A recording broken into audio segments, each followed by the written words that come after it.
Are Okay. you gonna tell her what you want? What you really, really want? I'll tell you what I want, what I really, really want. So tell me what you want. What you really, really want? I wanna. Really, really, really wanna think is it? Hey guys, welcome to my channel for Dark Rain tonight. We're all lost. And I think traumatized in some way. We're playing on cams and Discord, and I'm looking at my players, and I'm a little worried about the trauma. Like, as I look from each pair of eyes, I am stressed. And you're gonna be stressed with me. We're all gonna be stressed together over this game because we don't really know if we're gonna make it out alive, or if we're gonna like this game, or if we're gonna end the game being like, fuck Jess, I like you as a human being, but fuck you, ho, bitch. Fuck you. Never thought that in my life. Oh, bitch, goddamn you. You don't scare me. That's good. I don't want to scare you. I want it to be the kind of turmoil that you're like, yes, shower me in more, please. Bukake. These traumatize me more. I mean, Watermelons are full of water. What are kumquats filled with? Hey! Wow! Getting started. I think if you get the right NPCs and party members, you can have yourself a bit of a bukkake. A bukkake! A bukkake! You know what? That is very close to what I call my cat, which is Bugagwa. There's a very famous... I call Milky Bugagwa because she summons the drain people. There's a cat that's famous called Merv who's when she gets mad, she's like Merv! And Charles and Bugagwa and anyways, so Bukake is kind of like Bugagwa, so it's a thing. Yo, what's up? Hey, welcome into this week's episode of Dark Rain. This is episode 16. I have episode 5 down. Hold on. That's still the episode from Steel and Starlight last night. It's working now. Hey, we're on episode 16. The other episodes have been a little toughy. Little toughy. Oh, no, I shouldn't say that. Anyways, I'm really stressed if you can't tell. I'm not even one of the players in the game. Like, I have the plot and I'm stressed. You guys are great. I'm glad you're Dolly, here. what is your favorite dirty word? Fuck. Fuck you. Fuck them. Fuck me. Everybody fucking. Man, I hope they never publish that in the interview. I am so sad that the whole thing hasn't been sent out to the world. I'm tempted to message them and be like, hey, I don't know if you have this footage, but could you send it to us just so we can watch our shit? Just so we can show Nat our shit. Yeah, it would have been so fun to show our friends, be like, this is how we were dressed. We were at this party, and we were like, yeah, sign my book, baby, yeah. Anyways, I'm gonna pass it over to the rest of the party. I'm just trying to get everybody hyped before we start the session where I had it planned.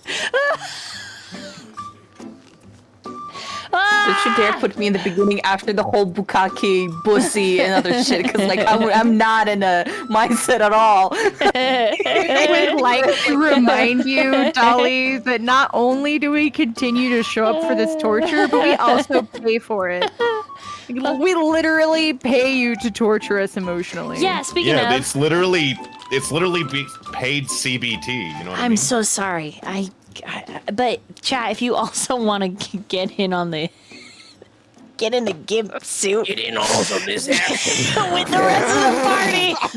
You can with exclamation mark dungeon sub, and then we got vamp sub. Hey, I have it on here. I am a pig. Like, put it in chat. I am a pig. Good girl. Oink, oink. Good girl. I am pig. Yes. Oink.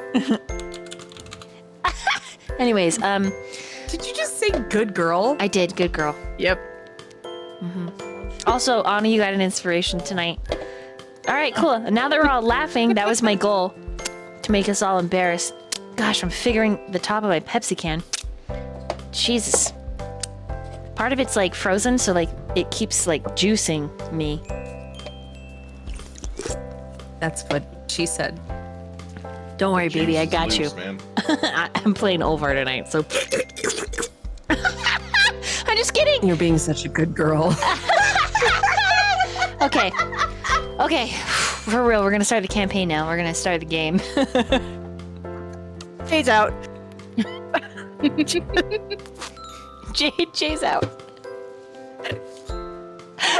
Player down. Oh, fuck. Okay, my bad. All right, we're gonna. Jay literally got up and walked away, you guys. We're gonna start. Fuck, okay. Natchan, could you please introduce yourself and take this microphone from me? Guys, it's me, TheNatchan. This was gonna be on here tonight because I was gonna be late, but surprise! We started late enough that I was on time. Hello! I'm playing Danriel, who is not traumatized in any way, shape, or form. I don't know what anyone means or is talking about. And I'm gonna pass it. I'm gonna throw it to Sweet. Hello, I'm Sweet. I am playing Alelrith, and she's also not traumatized. She's perfectly fine. She saved a life. She's a hero right now. Could you just say your name for us one more time? Alelrith? Yes, time? Alelrith. Right. Yeah, just call her L. Yeah, call her that too. She hears it all the time. It's a different language. I'm sure it's fine. I just Bob Dylan that, but being like,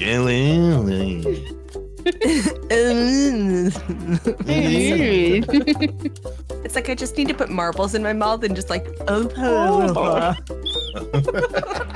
D20.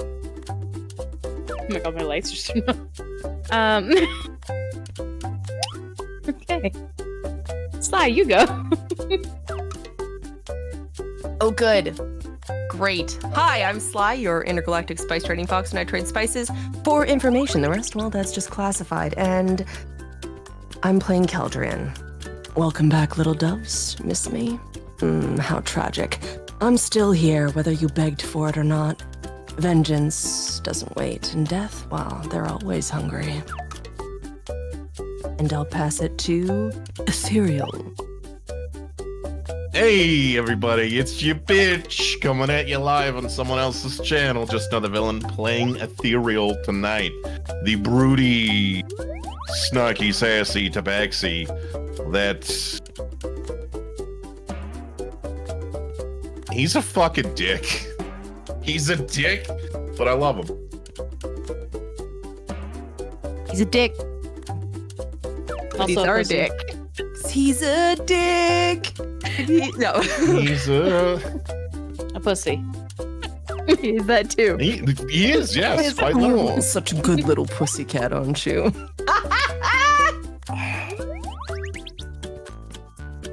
I started this. Fool, always making these bobs. I started this, I'm sorry.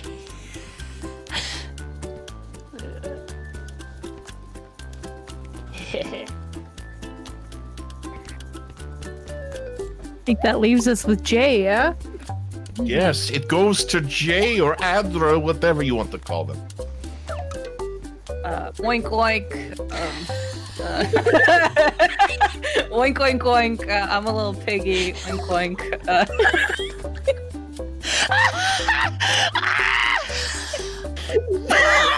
So good!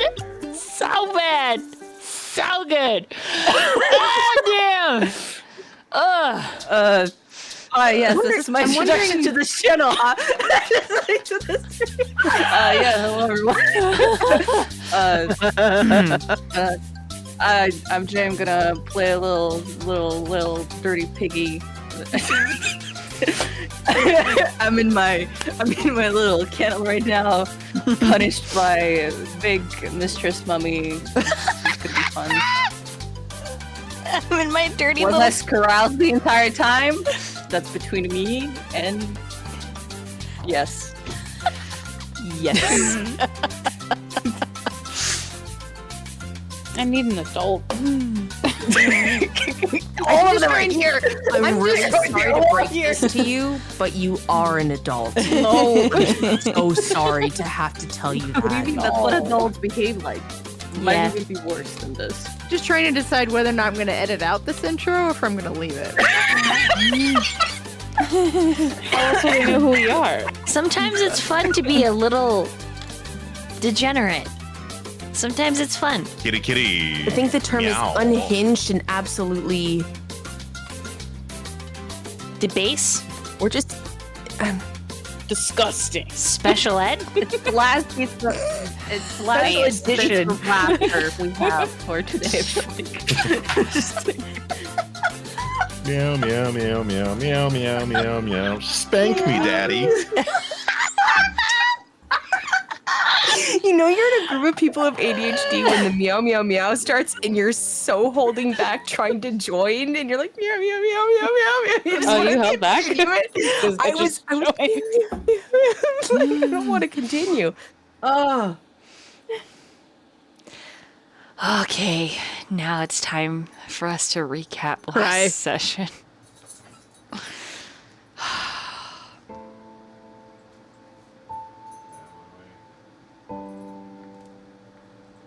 What do you guys remember? Drama. Trauma, crying, tears, potential heartbreak. In our escape,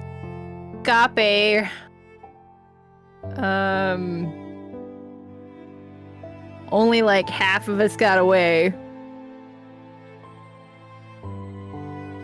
As far as we know, like Adra, Ulvar,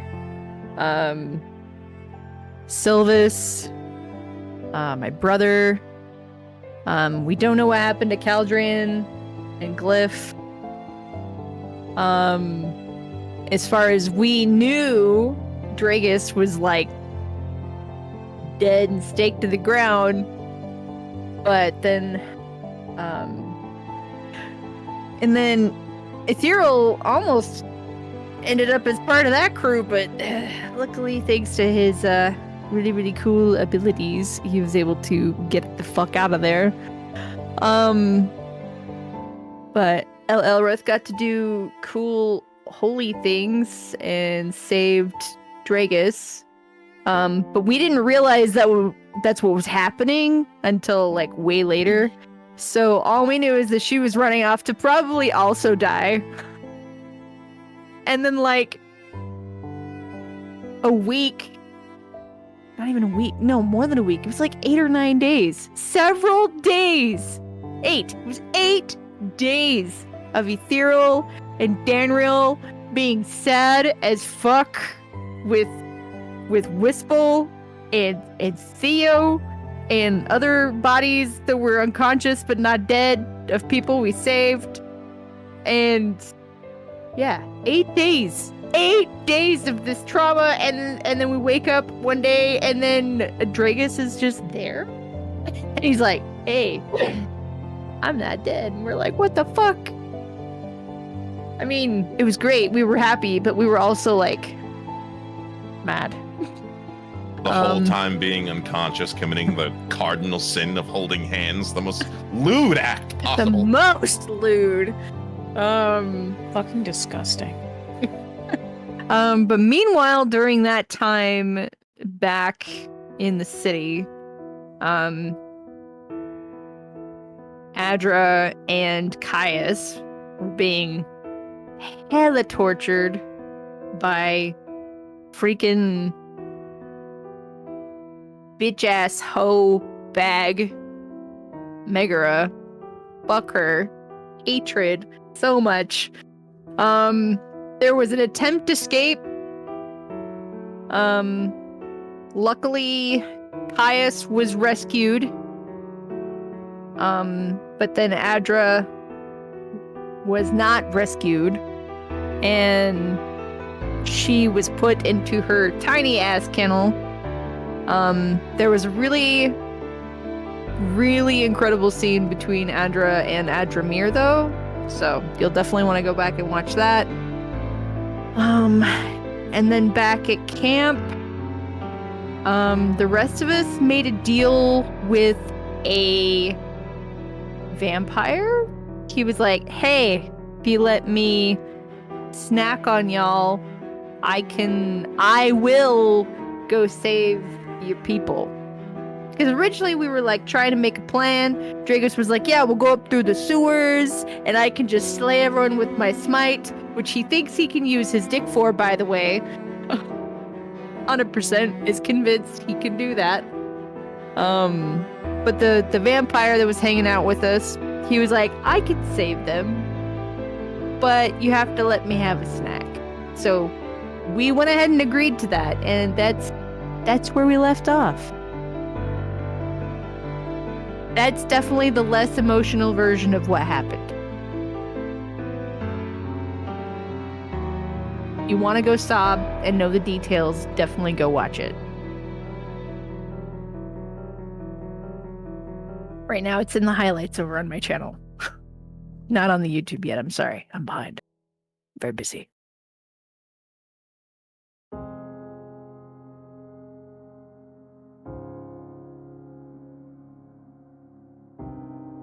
Okay.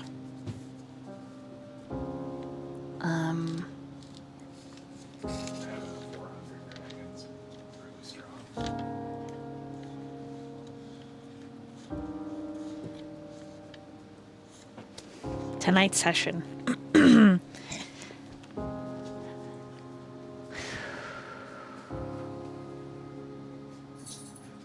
We begin with the majority of the party. Hidden in that hole in the Underdark, Wispel's home. This cramped, tiny location that opens up into a wide, river-infused cave where her garden rests.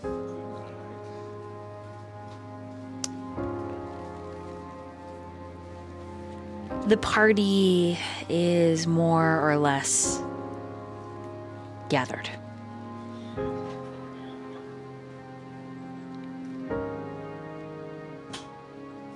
For 8 days,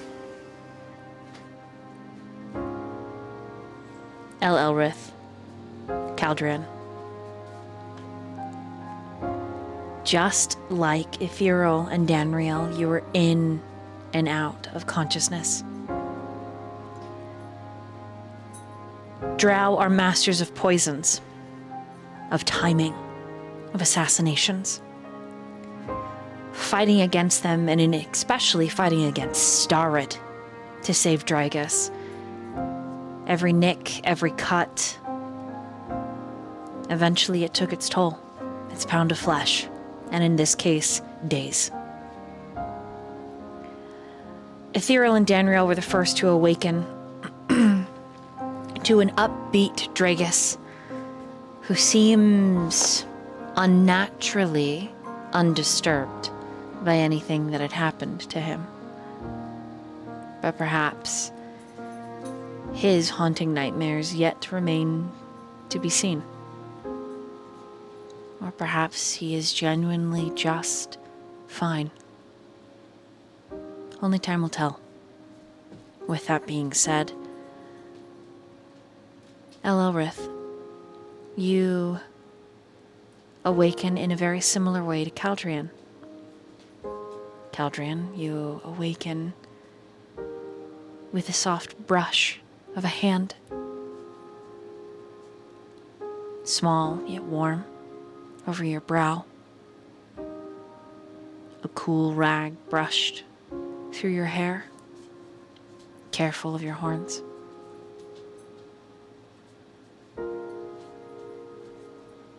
And Elrith, for you it is a calloused hand. Steady, sure. I need both of you to make a Constitution saving throw.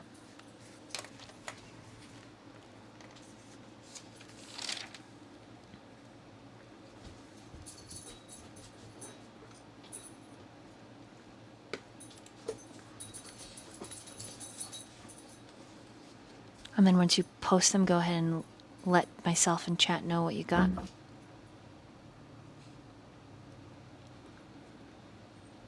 Try. 18. 9. Okay, Caldrin, you'll go first. Your violet eyes snap open in an almost acute awareness, but the edges of your vision are still blackened, a little bit blurry. In and out of your rest, you witnessed the waiting room. You were never really standing inside its frigid exterior or interior. But you were so close.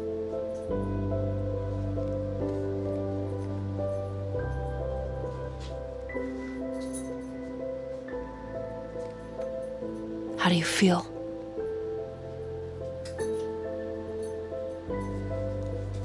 Glyph's face comes into view. His hair undone. A blanket of cornflower wrapped around you and him. His eyes, the clearest blue. Are you thirsty?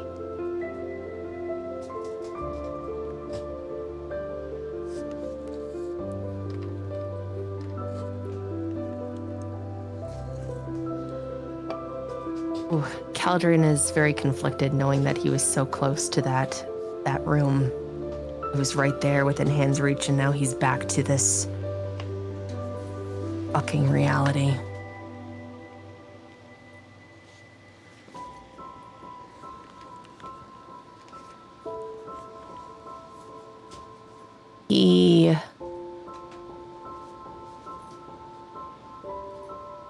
His voice is hoarse, and he says, "For your own sake, you should just stop caring."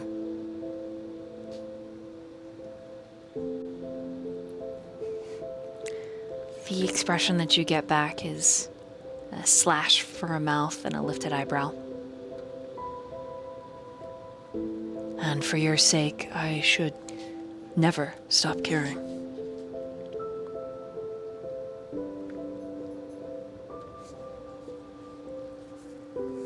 You keep looking at me like I'm whole. Maybe I should carve a few more pieces off, make it easier for you to leave.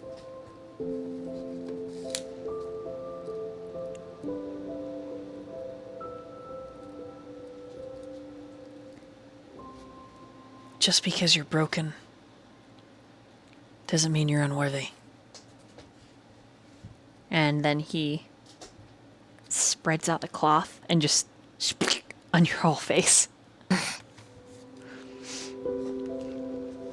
You hear him shuffling around, and when you pull the wet cloth from your face, he's got a short decanter filled with water.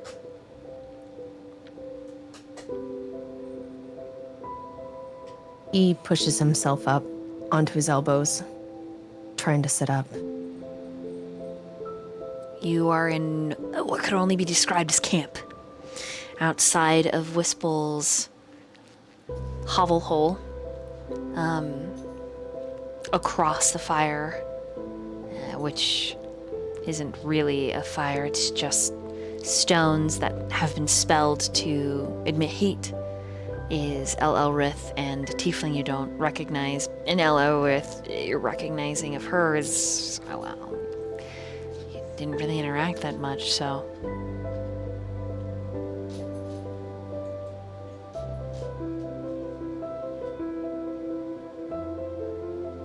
One could describe it as a miniature triage as well.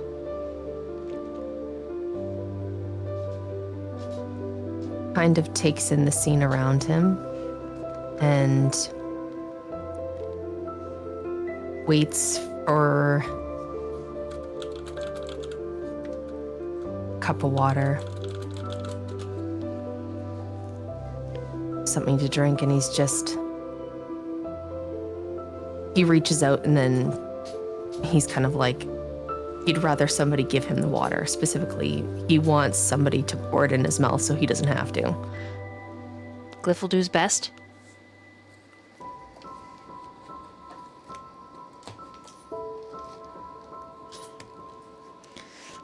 Which is not very good. You're really terrible at this. Maybe you know? Maybe I just want to see you wet.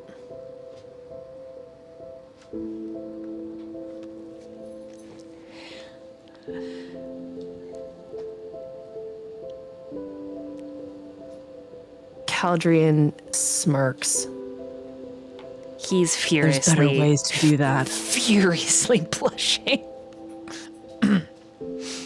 Yeah. Oh, Caldrian sees and he says there's better ways to do it than that. You won't let me get close enough to try. You really shouldn't.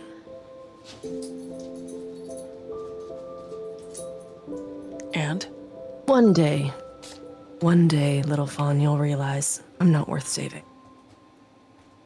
I'd really hate for you to look stupid in front of everyone when you finally do.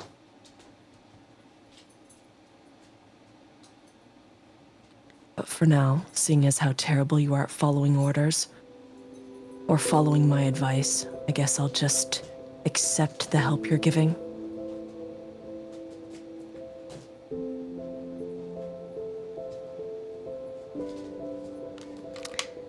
This And he pulls him towards him. And he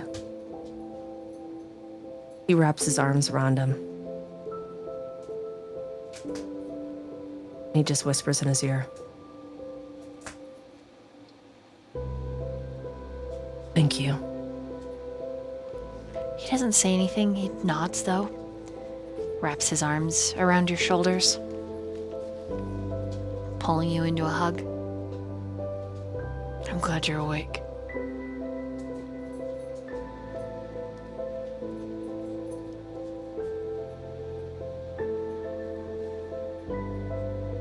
I'll tell you how I feel about being awake later. You said things in your sleep. Anything dirty? No. Oh, good. Care to enlighten me?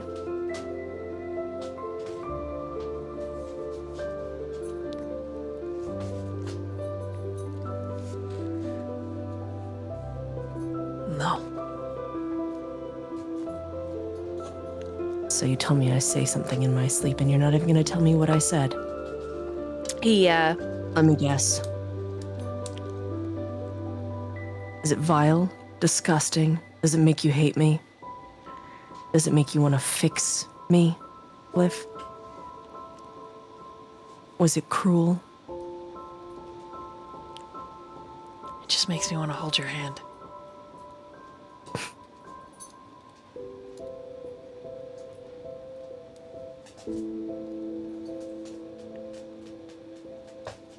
And tell you that it's gonna be okay.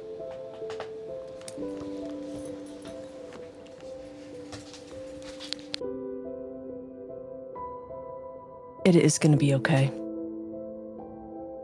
Because I know how it ends. I know what my future is. And when that last body drops, so do I. That's the deal. That's the plan. I'm sure there's nothing you could tell me that I said in my dreams that I don't already know or haven't thought about for years. I'm not gonna lie to you. It's just the way my brain works. It's the way I feel. It's cold and dead inside, like me.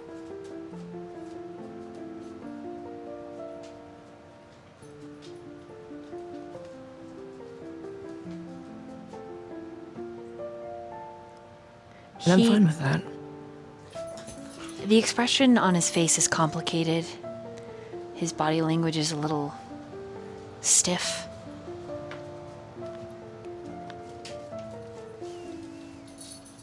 It's hard to know exactly what he's thinking.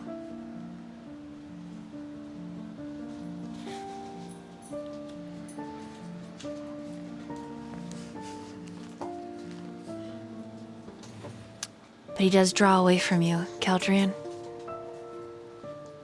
And he moves over close to the fire, and he retrieves something. And when he brings it up to you, you see that it's a small, very small, clay, shallow bowl. And inside are a few root vegetables, mushrooms, sautéed. And, he sets them in your lap with a crooked little fork.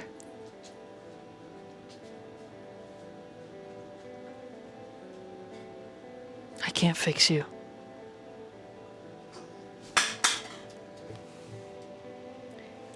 Hold on.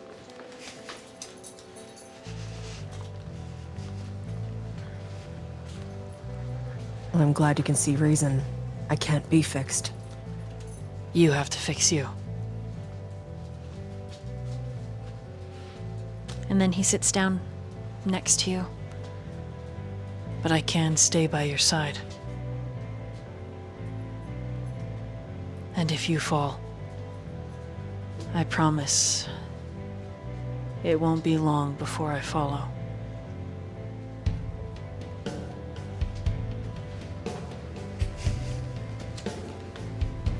After all, we're only in charge of our own fate. Our own futures, as you so eloquently put it. And I know where mine is. And that's with you.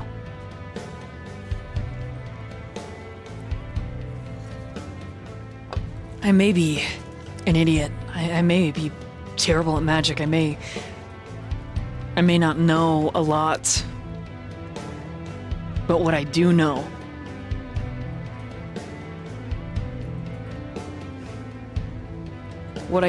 I'm not gonna let go of.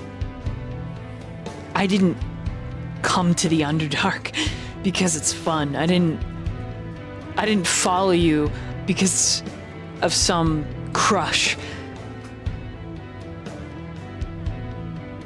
If all I wanted was to wet my whistle or sleep with someone, I didn't have to look very far on the surface.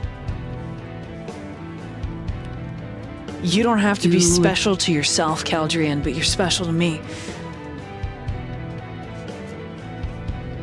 When you say that you could sleep with somebody else on the surface, you hear like a dark growl. Very animalistic. And Caldrian's eyes flick to yours. He doesn't move his head, but he's like just out of the corner of his eye looking at you.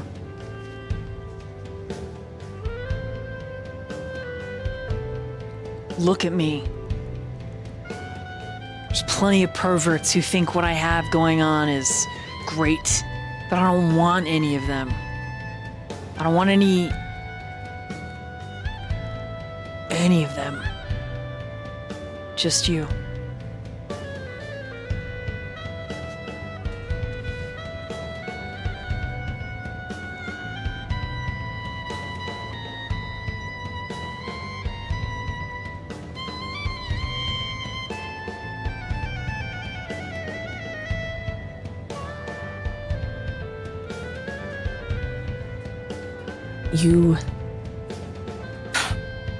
You should want someone kind. Someone soft. Someone whole.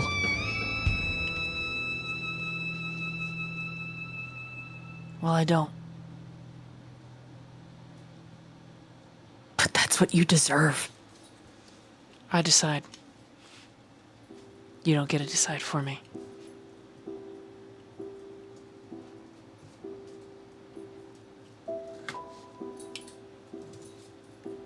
Keep pushing me away. Fine. I have legs, I'll walk. And if In the event my legs can no longer walk, I'll crawl. But there is nothing in this world or the next, Caldrian, that will keep me from you.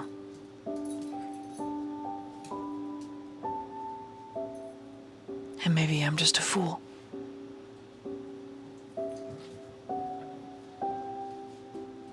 But being close to you makes my heart happy. And there's not enough of that on the surface or down here.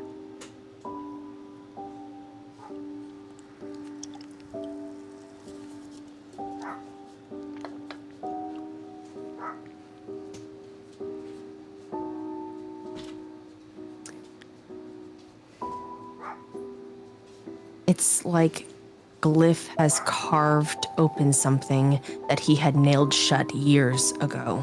And he hates how warm those words feel. He hates that he wants to believe them. Not even that he wants to believe them, but he does believe them, and he hates that. He says, if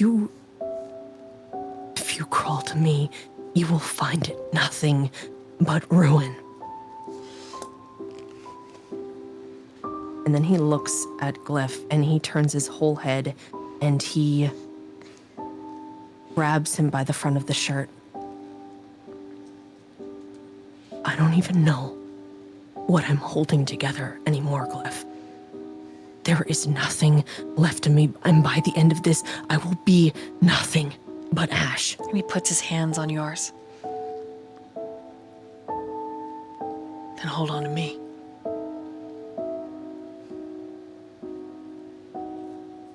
I don't want to take you down with me. I'm already here.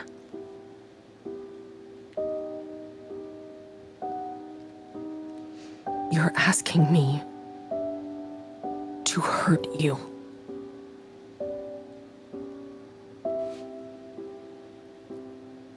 You won't.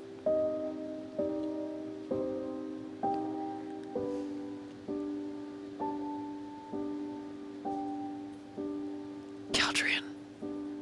And he's one hand still on your fist, the other moving towards your cheek. Caldrian, I'm not the only one who feels this way, and you know that.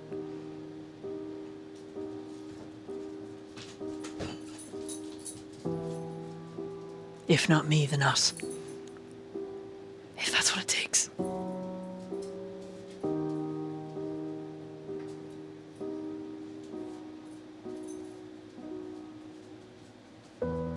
What if I can't come back? Then we'll go with you. I'll go with you.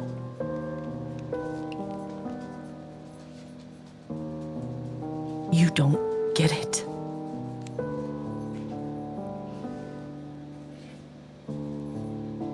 I don't have to. I don't have to understand it.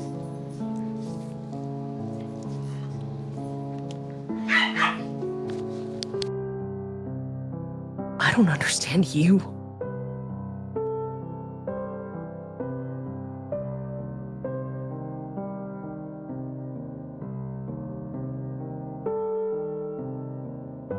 You don't have to.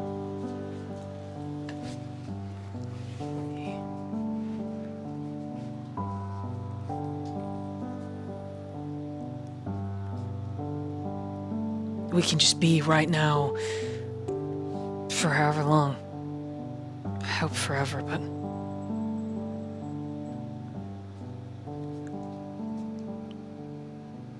I don't need you to be whole, Caldrian.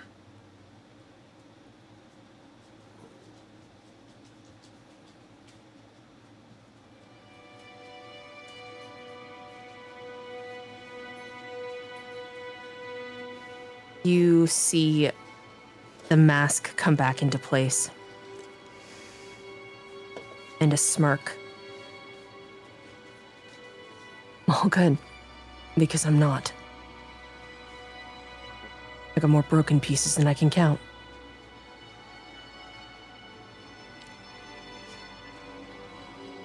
And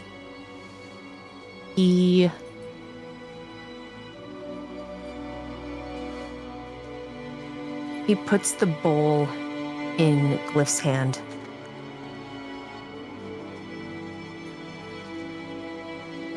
And reaches into his pocket and pulls out the chunk of his horn that he sawed off.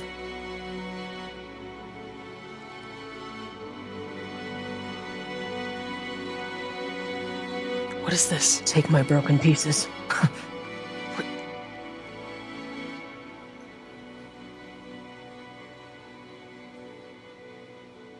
You said you didn't care if I went whole. So then take my broken pieces, isn't that what you want?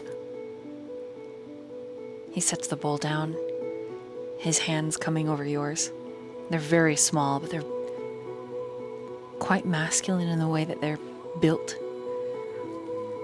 They would look better playing the instrument of his choice, the harpsichord, the piano, the harp.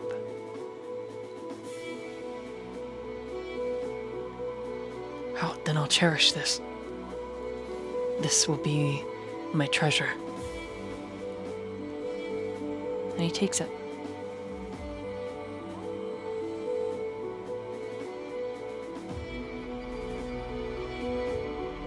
Caldrian looks at him.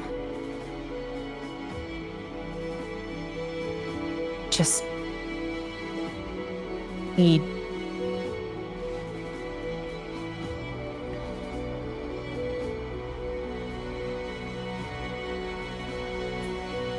if you follow me,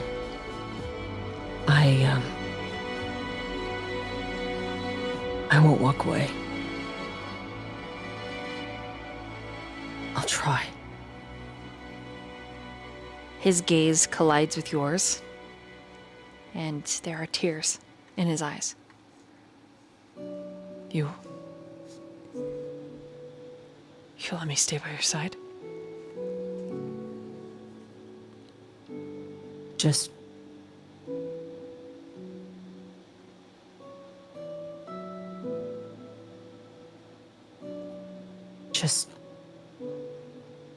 don't be an idiot. Clutching your broken horn, he surges forward, this time gripping you by the front of the shirt, and he smashes his mouth against yours, and it's actually hard enough that it hurts. And he crawls into your lap. And when you try to leave, you're surprised by the strength, but you could break it if you really wanted to. And even if you're not kissing him, he's coaxing you to. His grip tight on the front of your shirt, and then his hand splays out, moving up your neck behind the cords to touch the shell of your ear, those long ears. He's inexperienced, but an A for effort.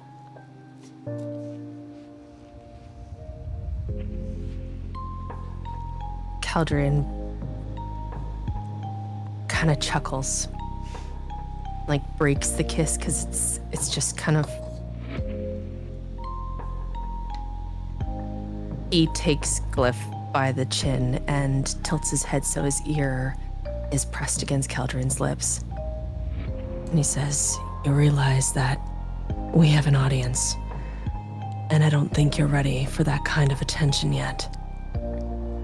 Maybe one day, my little fawn, we can have a little exhibitionism, but today is not that day."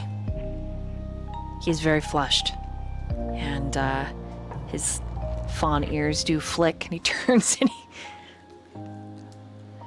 looks at your other party member over there and her boo, and you see him consider if he cares or not.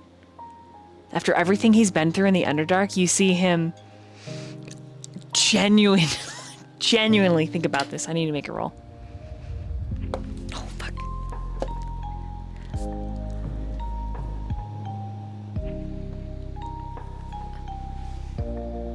He starts unbuttoning his shirt. Caldrian growls in his ear. "Not today."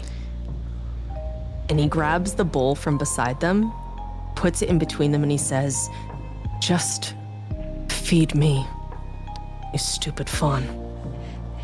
Before I start thinking you believe I deserve to starve to death." He chuckles, nods, and the broken piece of your horn he puts in his belt pouch, which he hides on the inside of his pants so no one can steal things from it. Like, he literally empties out his money to put it in the money pouch and then puts the money where it can be easily stolen.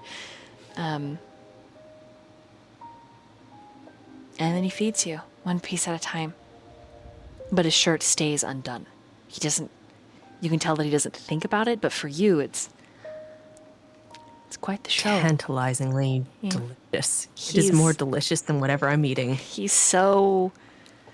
He is beautiful. Glyph is everything a femboy enjoyer would bukkake. Yeah. And he'd like it, so, that's... I know, it's my type. It's okay. I get it. It's fine. Okay. Give me one moment. Dolly needs a break from all of that spice. Now we're all sitting here imagining taking a video of cute little femboys riding their big... I just imagine there, tieflings. L with a rock, madly scribbing the scene with a rock. Yes. I don't think you're ready for a little exhibitionism right now, buddy. I'm like, L is am I ready. down for a little voyeurism? Yeah, don't say. Ella in the corner, like, Gonna make a little fucking cuck turret of the stones. Just like, yes. oh. Well, let me just write this down. Wow, flip it and reverse it. Crazy. Okay. Sorry, guys. I actually have to run to the bathroom before I do the next scene, so keep playing. 1 second. You are okay. Just glaze him like a cinnamon roll, you feel? Yeah. Playing. This is our game now. Just Between every single bite, Caldrian's, split tongue just wraps around the head of the spoon.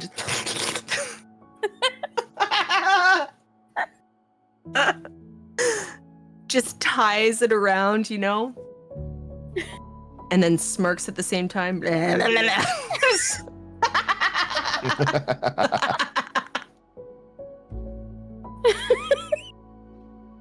It's the face that goes along with it that makes all the better for these things. Somebody's watching the stream right now is gonna be like, "What's so funny?" But you're just like the whole time. You're like, "What the fuck is?" Oh, you're saying my character's name. That's crazy. I know, that's what I was saying. Oh, yeah. Perfect. We're getting it down. That's how you give good. I was gonna say something, but that is how the mushroom cap changes colors. Is Mhm, that you pronounce? Hello. Yeah, yes. It's really just an exercise. That is how you glaze the cinnamon roll. Is by saying your name over and over. Exactly. You know how they tell you to say the alphabet? No. Just Alphabet's stupid.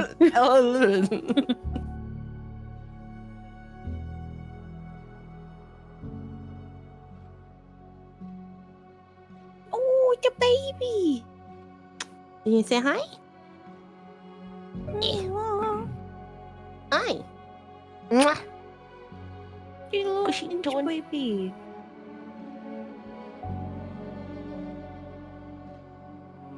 You're so chunky. She's actually super small, but she has flabby belly. It just Just there's Chai. nothing there. It's just lots of skin. Isn't that right, pussycat? Chai just has a rounded belly, but she's still small. Doing? What are you doing? Just Orange. Oh, shush. Squish. I eat you. Love you. I did that to Chai and she tried to eat me back, so I had to put her down. So if I'm like lying down, she'll come and she'll like be right here, but then she'll start licking my face. But because I have such a like, I've got my little white people jowls, as I call them. That's a my my wife is Korean, right? So she's like, why do you have like, what are these? Why is it every white person I see has these like these little things? I'm like, they're called jowls. And so now she calls them white people jowls. And so anyways, the cat will be licking my white people jowls, and because they're so squishy, she'll nibble on it. It's like, Chai will touch my nose. Bite me? Chai will lick my nose and then she'll be like, ah. I'm like, I need that.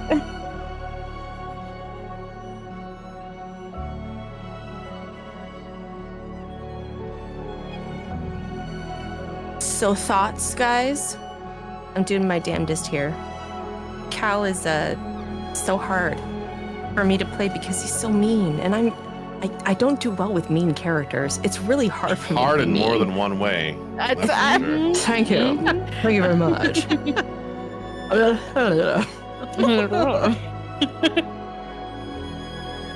Oh, shoot.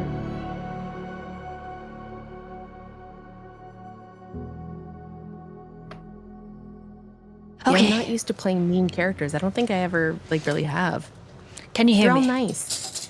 yes. Welcome back. Hello. Sorry, I had to take a small pee pee. All of a sudden. No worries. Yeah, I was like, oh, I stood up and was like, nope, never mind, I must leave. Yeah. Okay. They're gonna meanwhile from there to LL Rith.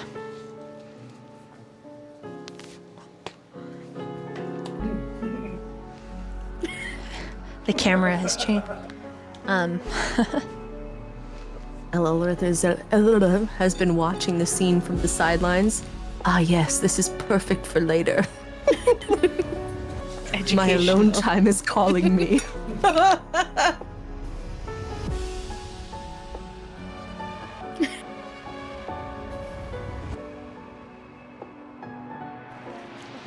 Can't believe cats. Clip that. Holy shit. I can't believe that you can't believe that. I don't know. I know I start the pervert yeehaw train, but then I'm always surprised when other people board it.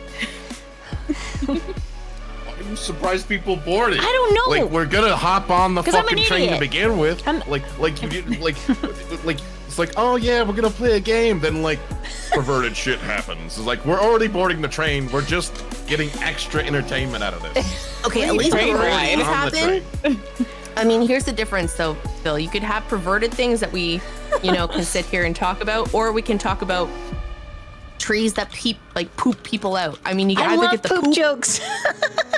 poop or the smut. Poop You jokes are decide. so We want. We're getting either or. It doesn't matter. It's like You can do both. It's like, yeah, you can get both. Like, I don't understand like why you have to like pick Especially- and choose. You're gonna get one or the other. I mean, especially since we have an NPC like Ulvar in the party, Oh, I we love definitely him. get both. Okay, are you ready, Ani? No.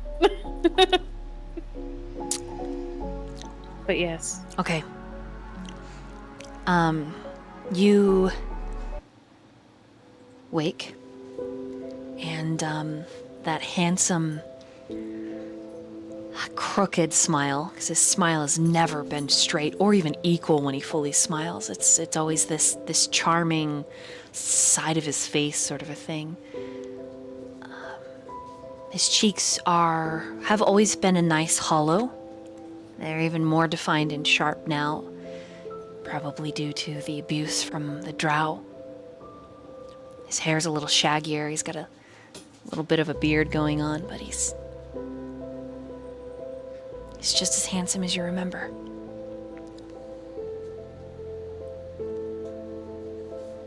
Morning. How was your nap?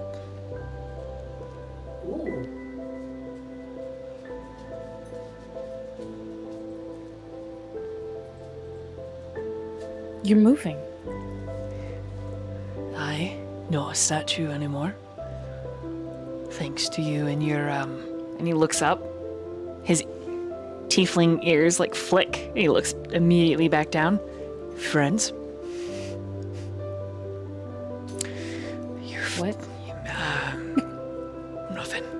Are you hungry? Are you thirsty? I'm confused. Are we talking about the goddess or talking about my other friends? Nah, both? Oh. Okay. Did that save every statue or just...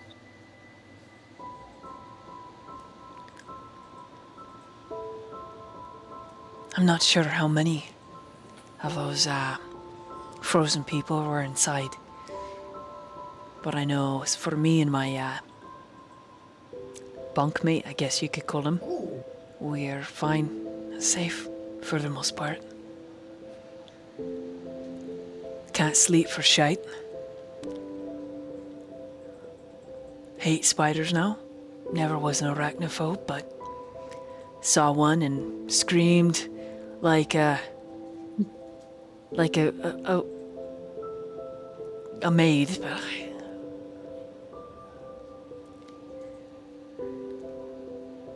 you didn't have to come down here, Elrith. It had been 3 months. You risked. You could have gotten hurt, but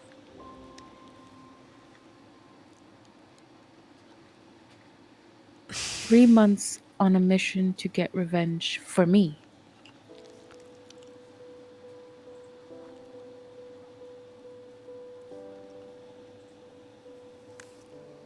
gives you that crooked smile again. Aye. And I shouldn't have come down here because...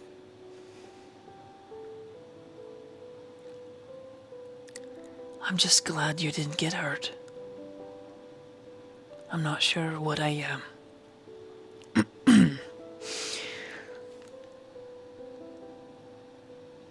Are you hungry? I mean, I guess, but are you okay? Stiff nod, and then he just shifts his weight from one knee to the next because he's kneeling, and he returns with that same small, shallow bowl. It's filled with root vegetables and sautéed mushrooms, and he helps you sit up. Hands you a crooked little fork. Gives you the bowl, and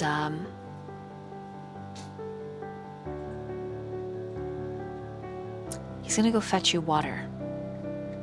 He's not gone long, just for a moment.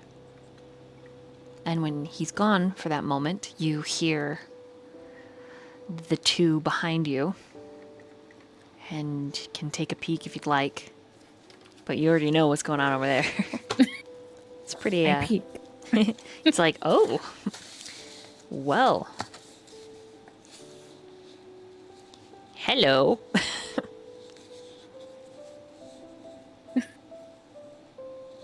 Oh, okay.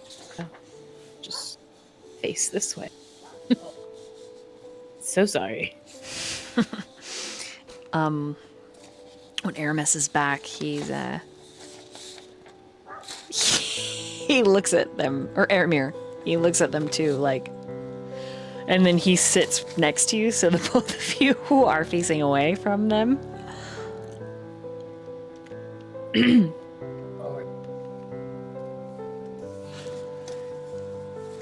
So you're not okay? I'm all right. Alive, but okay. I don't know how you could be all right after everything.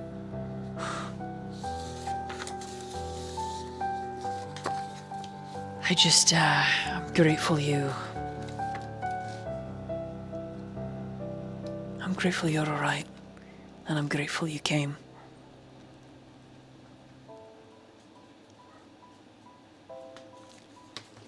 what I went through was worse than any hell I could imagine.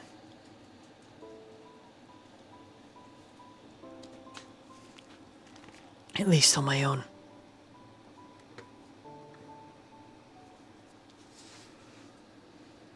What does that mean?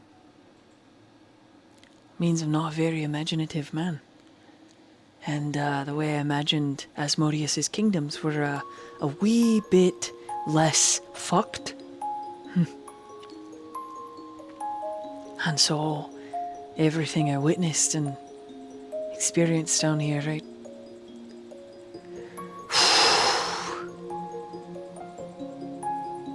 I'd rather not ever relive. Or even think about, really. I mean, if I could drink a draft that would, erase some of what I experienced, I would heavily and seriously consider taking it.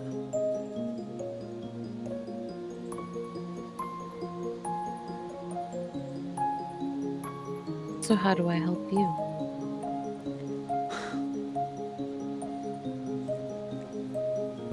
Now worry about me, Elelrith. At least not right now. Right now I'm good. You're here. I'm here.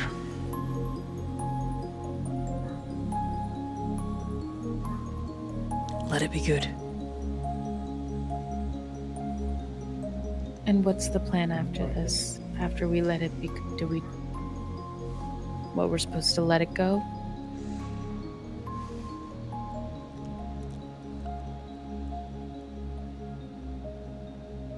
I don't wanna,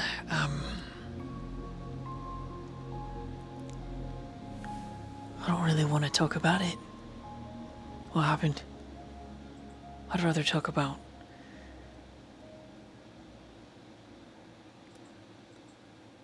anything else, really. Okay. My thoughts are a bit, confused.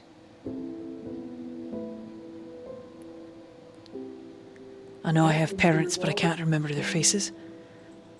I know I have a brother, but I don't know who he is.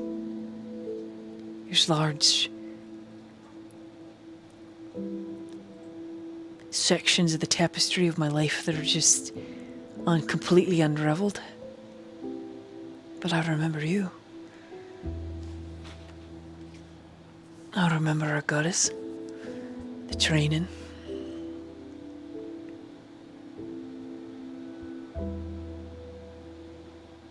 And what he doesn't say, Elrith, but what you can see is that he remembers every excruciating thing that he suffered at the hands of the drow.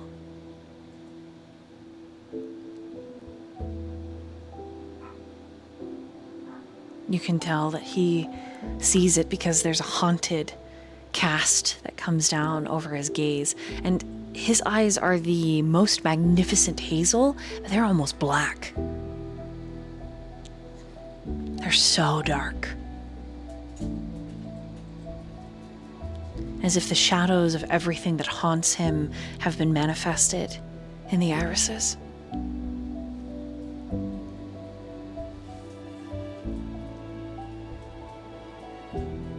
She's going to his cheek. And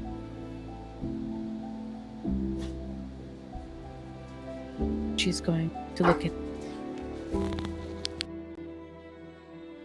We will find the good parts of you are missing, and we will rid this world of the things that hurt. The things that hide in the...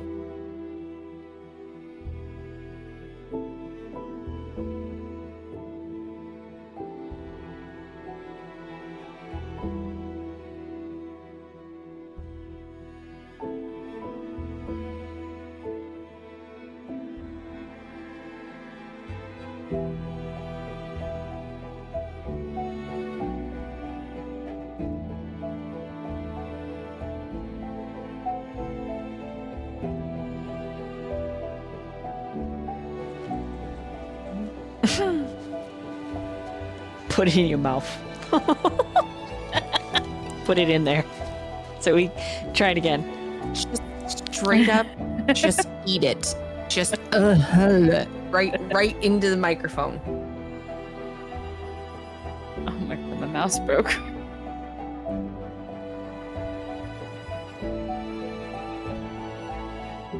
The fuck? What is that? All right, baby nose.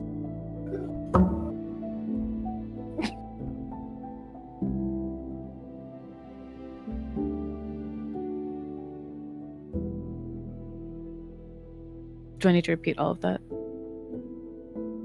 Please, maybe. I can't see you guys anymore. Un momento. Yes, please. What'd I say? There's something in the dark. You were Oh. saying about that, yeah. Yeah.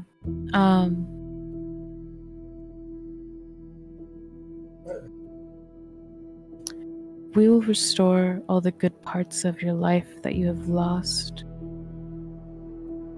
And we will rid the world of the creatures that hide in the dark, that have hurt you and hurt countless others for their own cruel enjoyment. He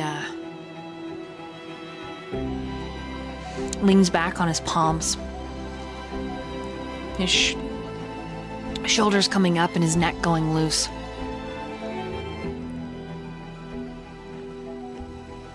And then he leans forward suddenly and scrubs a hand down his face on a semblance of a growl.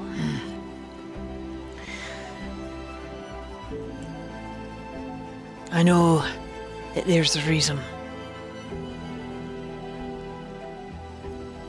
There's a reason on top of the reason I came down here. Or at least was planning on coming down here. And I think I was captured.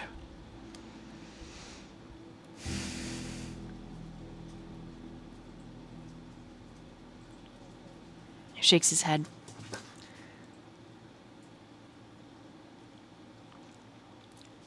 As of late, their abductions of those from the surface have increased tenfold. They're taking more and more folk, and there's a reason for it. There's some profane rituals. They were prepping myself for something.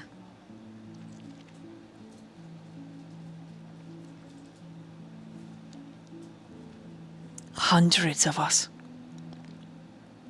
They kept us below some kind of a coliseum, like creatures in a zoo.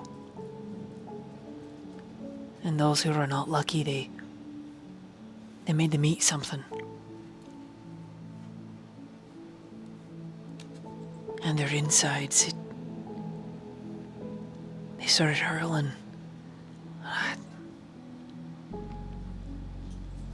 I'm not sure what they're doing, what they're planning, but I know our goddess wouldn't agree. So as much as I hate it, I think you're right in terms of hunting down the creatures of the dark.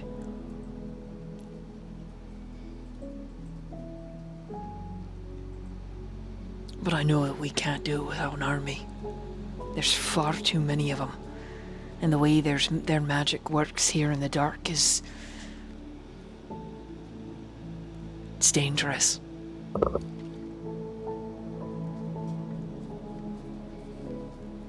Drow magic in the dark is 10 times stronger than my magic in moonlight.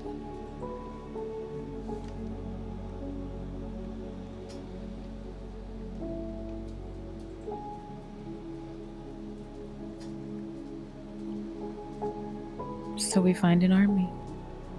We have these people, these strange people, found in a cave. He turns And and I'm sure just glances at Glyph and Caldrian and then back quickly.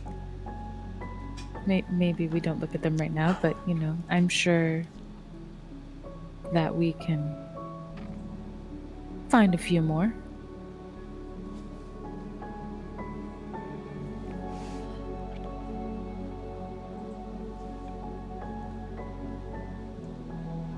I'd like as few innocents as possible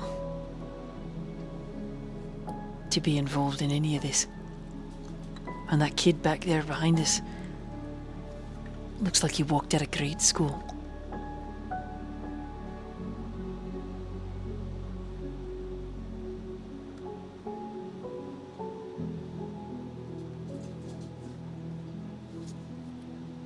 We will do our very best to keep them out of it. But we cannot stop people who want to help.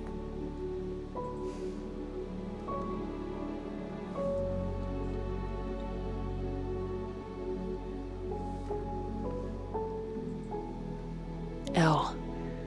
And he suddenly shifts so that he's facing you.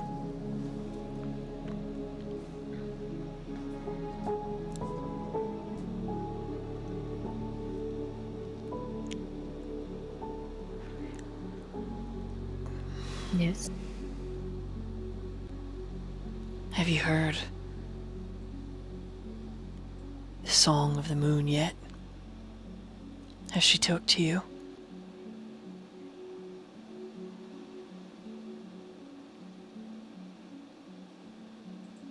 She has.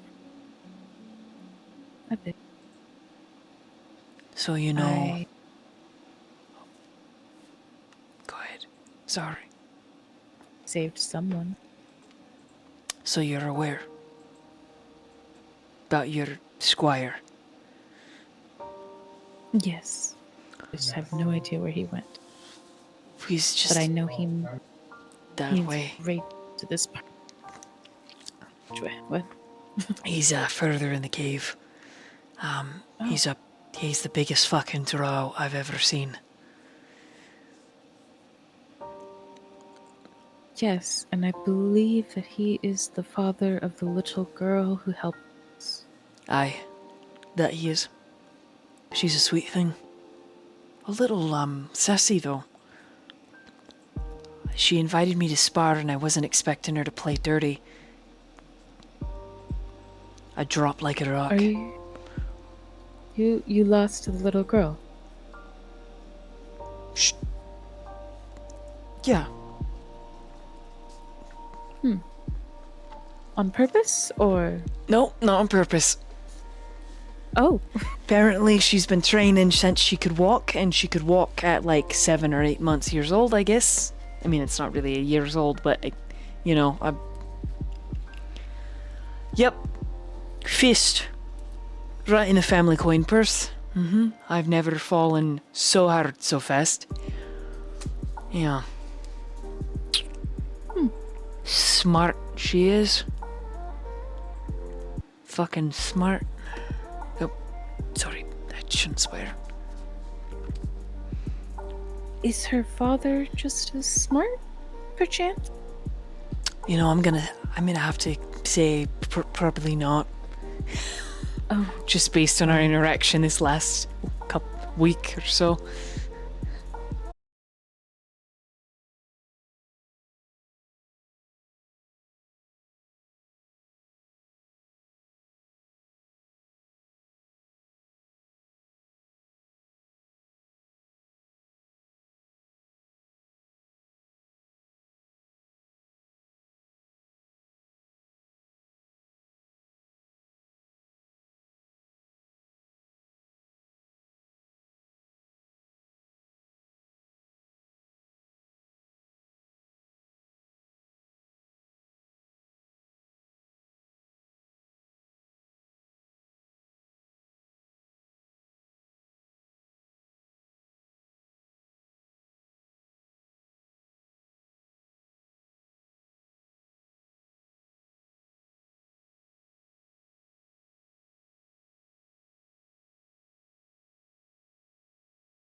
You know, I mean, it's kind of a fun drink, 2 paladins and a twink, right? Like, that sounds like a good lead up to a joke, 2 paladins and that guy's twink. But really, that's what we're working with. It's just, so if it's inappropriate, I'll stop, I'll wait, I'll work for it, but if it's alright with you, I'd, could I just... We could die right now. I wouldn't mind I say we take every opportunity. a little death. But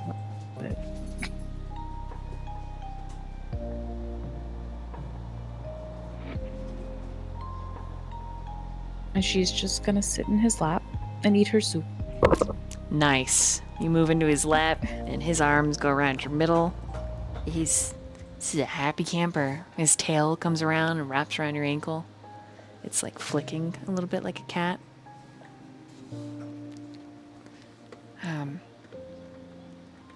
And then we're gonna meanwhile from there to Ethereal and Danriel. This is just after you've made your deal and experienced euphoria and what's his face left. That Whistle comes like running down and is like, Galdrin's awake, and so is and she runs away. What do you two do?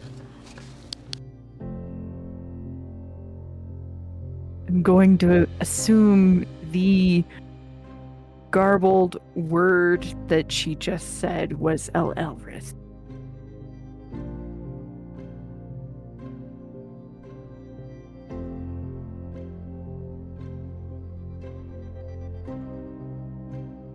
I guess we'll go check on her. I mean, I will. Ethereal, you're of course welcome to come along if you want. If you don't want to see Caltrian and Elrith, that is also okay. Oh no. You kind of see him like thinking for a moment. It might be good in your thoughts, kind of an intrusive thought. It might be good to start planning how the fuck you're gonna get your party members out. But you had might that plan already. You might just trust the guy. Rodriguez's plan to go in through the swamp. We have a backup plan. We're going in through the toilets. What do you mean? His head will kind of like roll from one side that's like opposite and kind of over to you, giving you like this sideway look. I guess we can go see them if it's important. Is it really important, Danriel? Is it? It's probably important to establish that they are that we are concerned about our fellow party members. That's yes.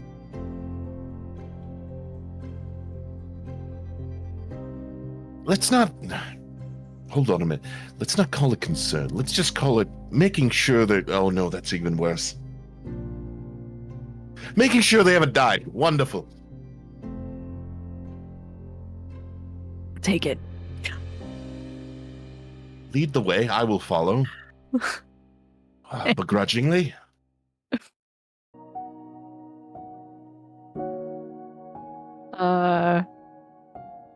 Yeah. Well, we'll go check on the other half of the party. But, well, I guess the other third of the party, because a third of the party still isn't here. Elrith, Caldrin, Danriel, Ethereal, and the moment D and E walk around the corner, other E and K are like, oh, hey guys. You all make eye contact. The NPCs are, well, Glyph does get out of your lap. He's a little embarrassed when the party shows up. But the perfect strangers over there is a little different. But when he sees Danriel, he's like, oh. And moves.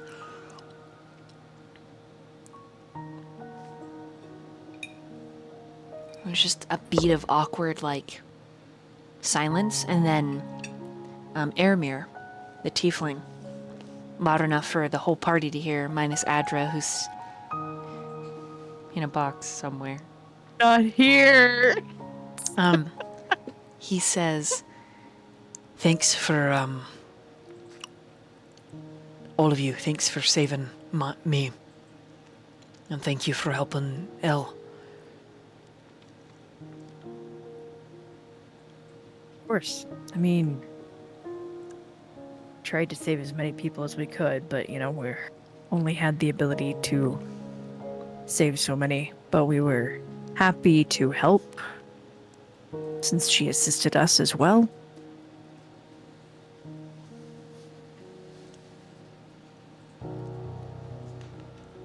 I'm Danriel.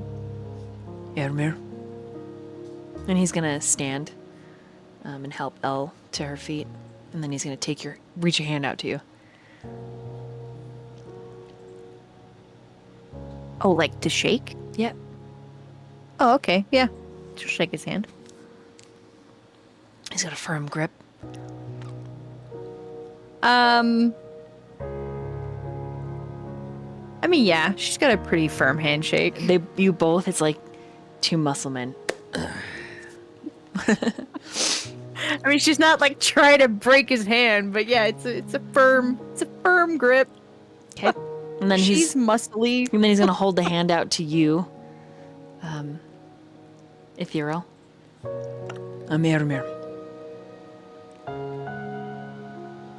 Like Glares. sideways look at Glares. unexpectedly. This sideways, like, He's Glares aggressively. Does she always? Do I notice the glare? that's Line. that's between you and Ani. Mm-hmm. Yeah. Mm-hmm. Does she always stare at people aggressively when you're about to shake someone's hand? Because I feel less inclined to do it now. When Aramir turns, are you still glaring? Yes. He's just, this would be a first. Do you not want me Is to? Cal in that area? Yes, you're all there. Yeah, you're Oh. here. You guys are over here too. I think I'd call that something like obsession and possession, kitty cat. Well, I mean, I would like it if she did a whole hell of a lot of that to me, but let's not discuss that. We're just introducing ourselves. Hi. I'm sure their name's not Kitty Cat. Looks at Caldrian. Tiefling to tiefling for just a moment.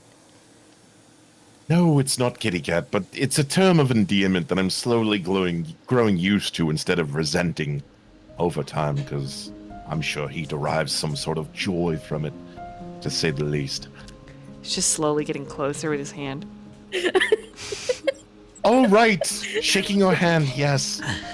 He puts his hand out. And what could I call you? Other than your term of endearment, I'll earn that first. Platonically, Well, if of you course. call me that, I will put a scratch on your face you'll never get out. Because cat. Hold on, kind of like a tattoo? No, this is kind of like a scar you'll never see go away, and I will guarantee it. You're saying that like I don't think scars are sexy. So I will bleed you. I understand now. And he like winks at you, Elle, as to why you're glaring. Shaking your hand, Ethereal. You can call me ethereal, as they Ethereal. have deemed so. Aye, alright. And then he's gonna step back. Does Caldrian stand? Because Glyph stands. And he's like, I'm Glyph. And he's like, oh, you are so much more wee than I thought. Ermir? Yeah, I get that a lot. I'm sorry? No. Yeah, nice to meet you.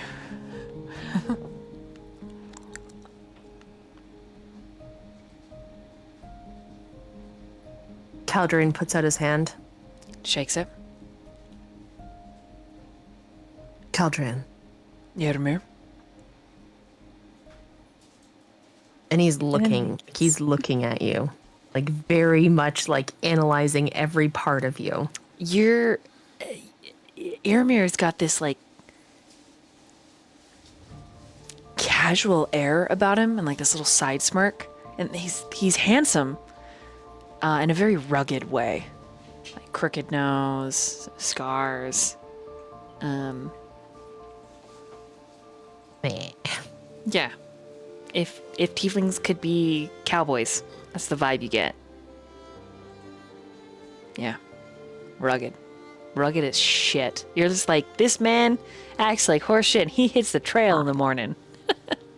He rides that horse real good. He knows how a real daddy does it. I guess I should say for Caldrian, he stinks like Paladin. Rugged. Yeah. We like You rugged said- paladins, that's fine. You said your name was what? Iramir.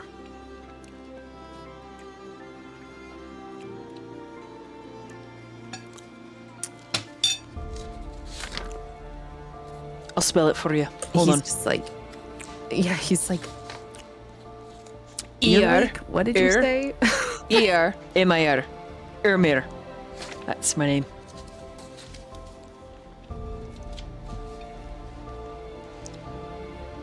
And pray tell, where are you from? The surface.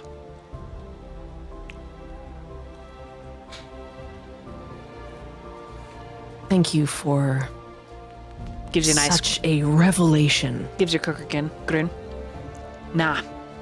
I'm originally from Pyrrhus. But I traveled the Switch River up to Greymore. And then I did a lot of my training in King's Pass. And south in the Crooked Spine.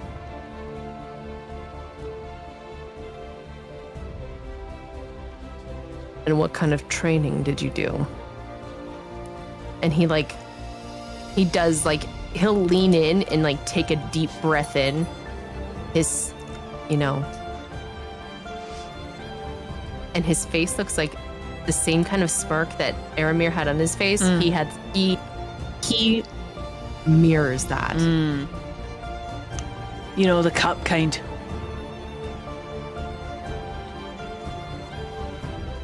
A lot of people call me an officer of the law. Paladin, really.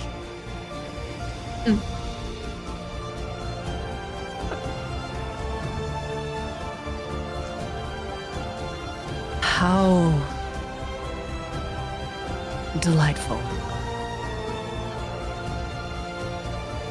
Ariel slightly turns like, hey, that's what I was. Goody two shoes.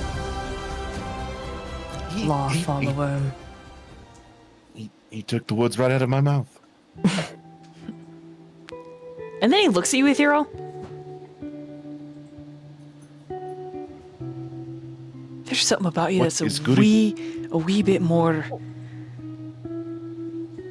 Have we met before? By chance. And this is when you realize, Ethereal, he doesn't remember that you sold him.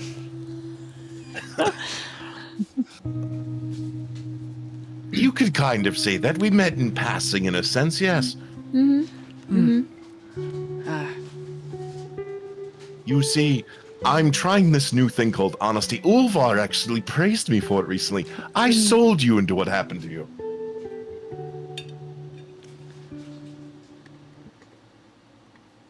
He blinks. He's quiet for a moment. What's your armor class? 14? Yeah, saw that coming. He walks right up to you and he smashes you in the face for 5 points of damage. All right. And he I'm says, gonna hit him back. okay. He punches you and then says, we're not even close to even, but I feel a little bit better. See something here. Caldrin is once again smirking. Not so good, are we? Like this happens every time we meet someone new. I almost Usually did. because the Does bad 22 kitty cat hit? opens his mouth.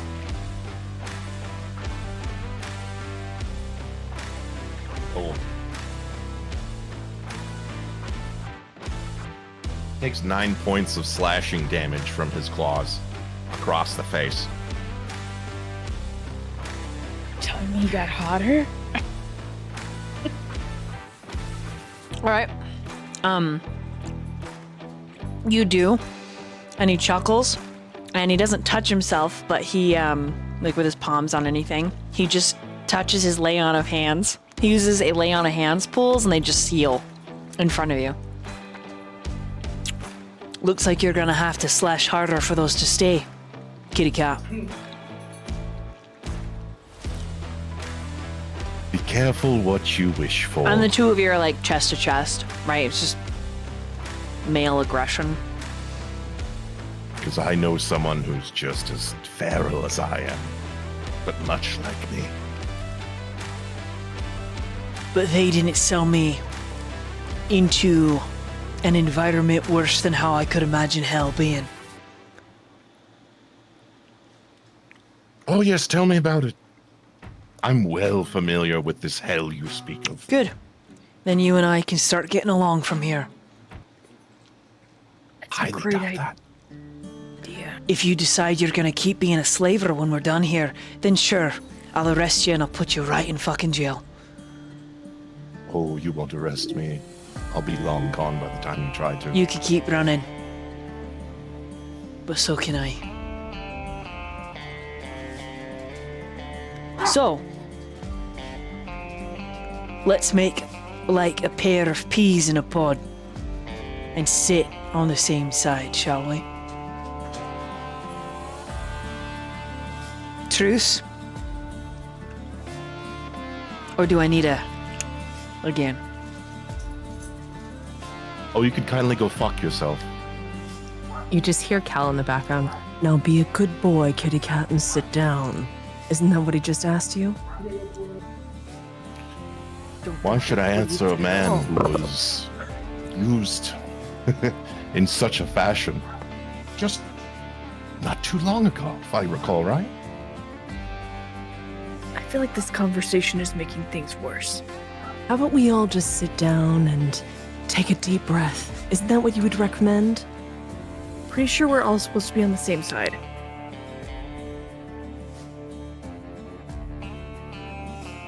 We are. We're just taking a quick little break to reflect on our actions.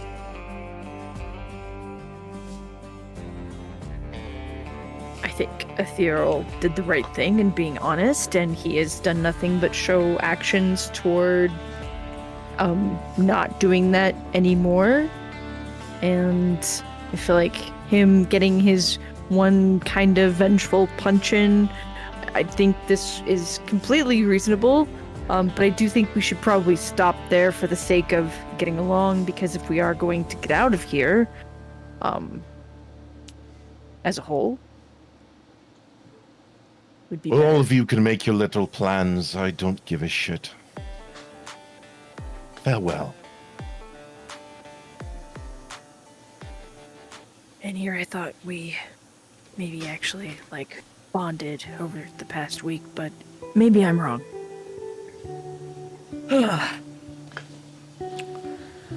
Right, we spoke with a, well, to be completely frank, he was a vampire. He is confident that he can save those we're left behind after striking a deal.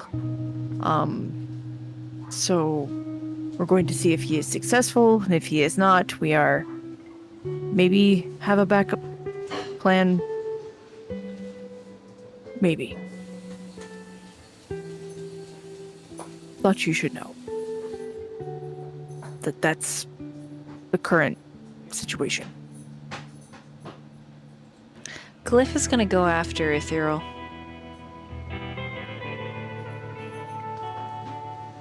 And, Airmir is jaw ticking, standing next to Elle.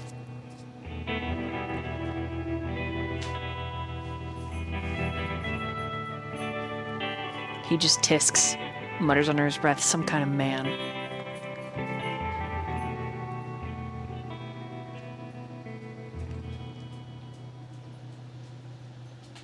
Caldron, you have anything to say to Danriel?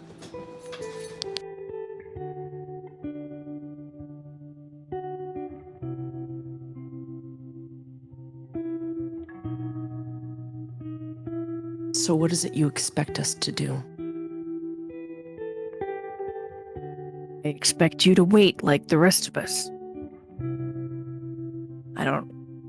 I think we're just planning to wait a day at max, and if he is not successful, then we're gonna go attempt to save them ourselves. And that's entirely up to you whether or not you join us on that. I'm not gonna make anyone go back there, but I do know that a handful of us are determined to retrieve those that didn't make it. At least Adra, Ulvar, Sylvis, and, my brother. And what happens when we go back to save them and one of us gets left behind?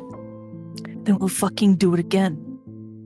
Oh, so we're just gonna go around this track over and over and over again? Because we're not gonna keep getting caught. Such faith you have. Confidence, not faith. Do you know what faith Don't try me. is? Don't try me, Cal. Oh, I know all about faith. Don't try me.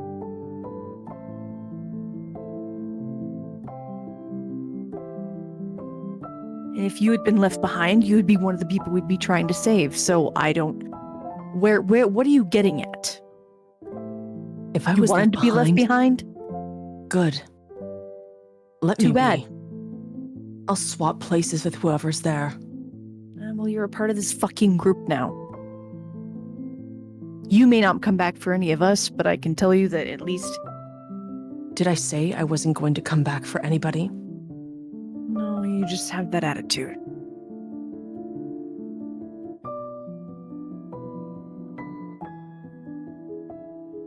You make a lot of assumptions. So do you. I simply asked a question. I simply was looking for a purpose. The purpose is to keep the group that escaped initially united, and those that people care about, so we can get the hell out of here. That's the purpose. Does that make sense to you? I thought it was pretty straightforward. Oh, it's straightforward. But what you're forgetting is that you're only looking at one part of this. I simply was looking at all the possibilities. Not all of them positive. You can roll your eyes at me all you want, Danriel. You can look at me like, oh, why can't you just think that things are going to go well for once? Because guess what? Life isn't fucking fair. I don't fucking think that! You think I've been down here and all I think is that roses and sunshine and rainbows? No! Have I already died once to try and bring peace to people I care about? Yes, will I fucking do it again if I need to? Abso-fucking-lutely. Don't try me. I'm not looking at the world through rose-tinted lenses. I'm just doing my fucking best with what I have, which is a lot less than what I used to. And you can see as she's talking to you, Caldrian, unbeknownst maybe even to her, her skin starts to scale. Her teeth sharpen. Her muscles intensify, becoming more cut and lean. And Aramir steps in between the two of you at that point. Literally, like, hands out. All this infighting is gonna end up doing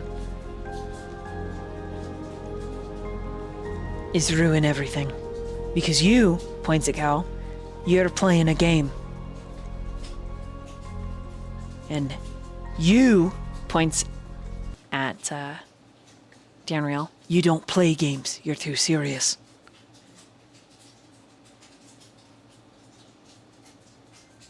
Now let me make something perfectly clear. We don't all communicate the same way, and we're not all going to communicate the same way. We'd be damned fools if we did. Life's boring when everyone's made out of the same cookie batter. So we're gonna fight the enemy and not each other. I'll go apologize to your pussycat, but fuck him.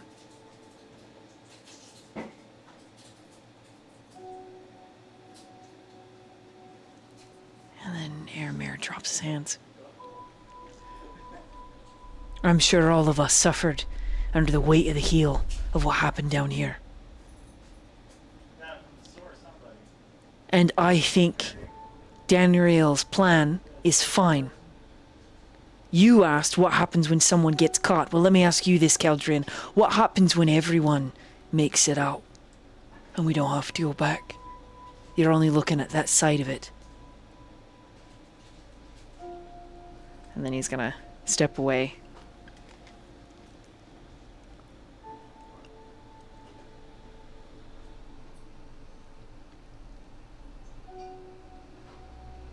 Four people are missing. The ones you want to save. Am I understanding that correctly? Does anyone here an artist? They could draw their faces for me.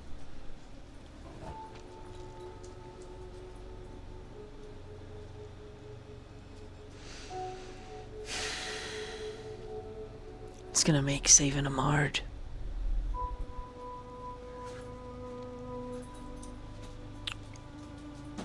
I need to be armed. If I'm gonna be useful, I need to get my hand on a shield and a sword.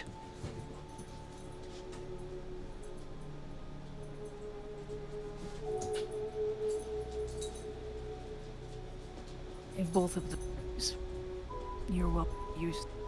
You don't, you... I have been. I've had an alternate form of weaponry lately. Doesn't put you at a disadvantage?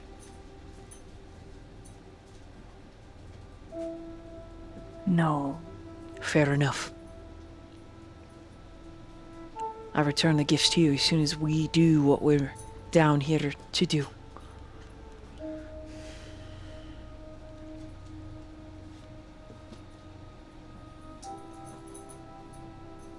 And then he completely pulls back from the conversation.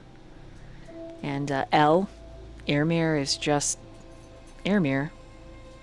He was in charge of a group of paladins, and he just steps right into the role again, even though these are not paladins.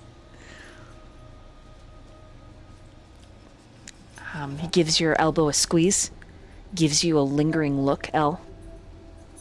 Nods at the rest of the party that's still there, and he's gonna go after Ethereal.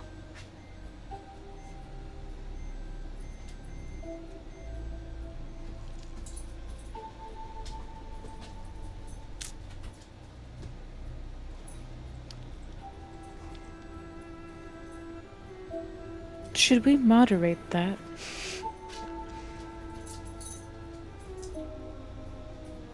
If we went after him, I think he can moderate it well enough.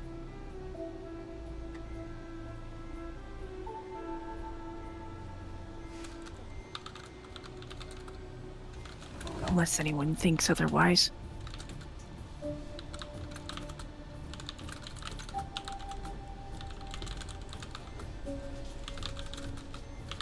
He's small, but he's got a good head on his shoulders.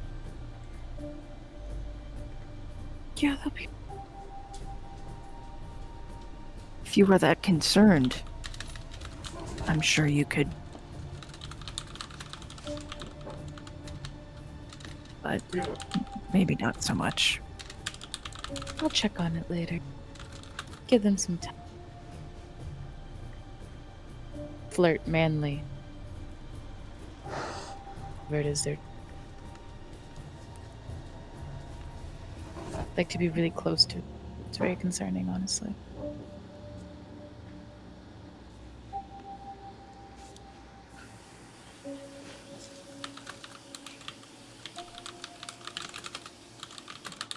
Just thought it was because they were being aggressive. Yeah. Hard to tell. Oh. All right, I'm gonna go retrieve that sword and shield. While he is off doing that, let me know if I can assist in any way.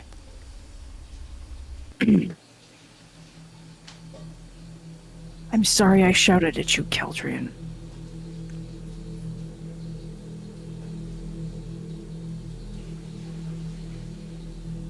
My temper has been hotter than it used to be.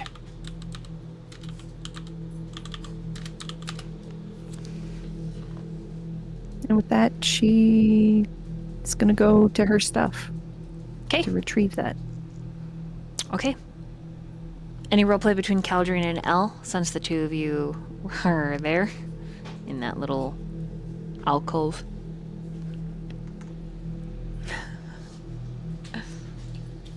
Cal. I'm so sorry for this.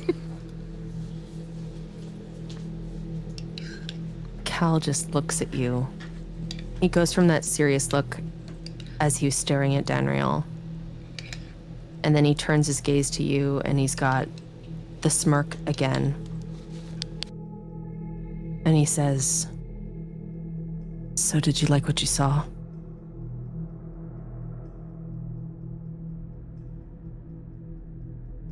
Were you trying to put on a show? I did tell him we had an audience. He didn't seem to mind. I figured I'd stop it before it got too far so that you weren't embarrassed. We don't know each other that well. I was fine. Facing the other direction, giving you some privacy.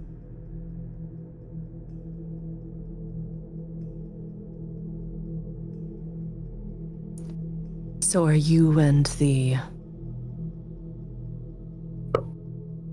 Justice Man a thing? We are.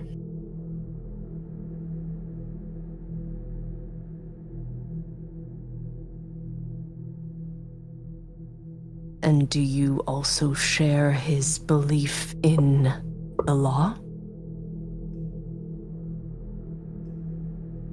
I am no paladin. I believe what I believe, but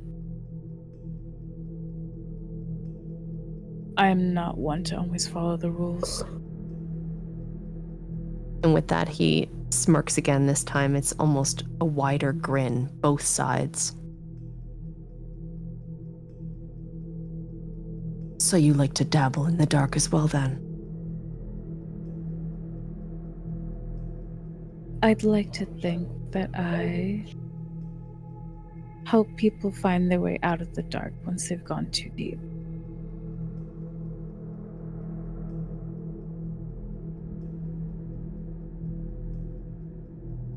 You hear him kind of chuckle under his breath. Oh, sweetheart, I am so far in the dark you wouldn't even be able to reach in and grab me.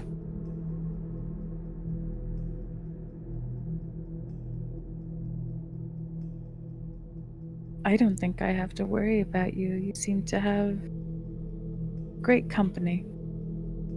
Yes, you can see that I have clearly the greatest personality here. Totally know how to make friends, be kind to one another, and keep things very, shall I say, civil. And it seems... I do a great job. Seems Cliff's not mindful.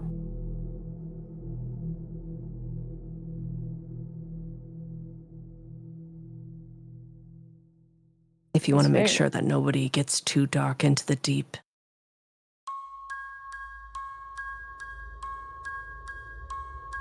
How about we make a deal?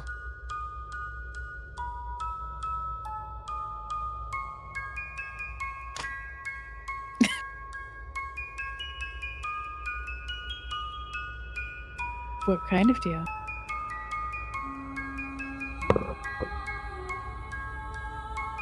Unlike most of the other deals that Caldrian has mentioned,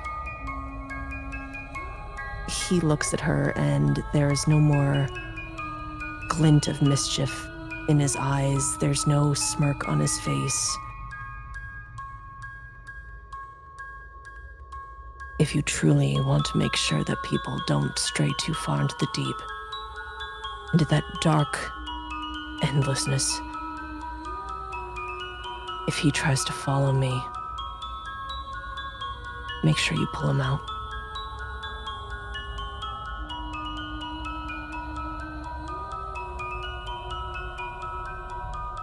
Who am I to stop your guiding light from following you deeper into the dark?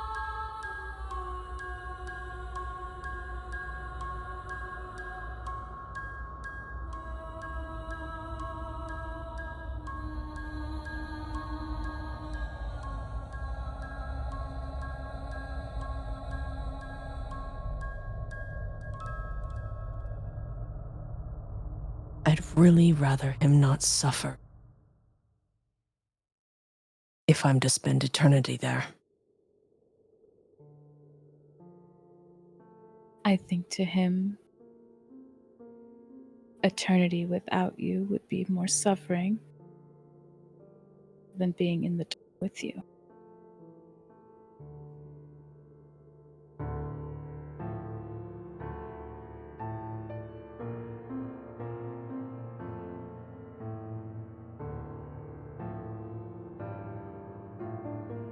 The smirk is back on his face.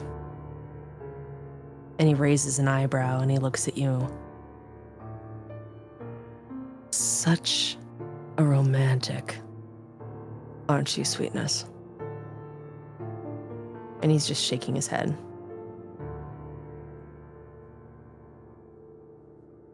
Because maybe the it'll grow same on you. Bullshit that Glyph was talking about earlier.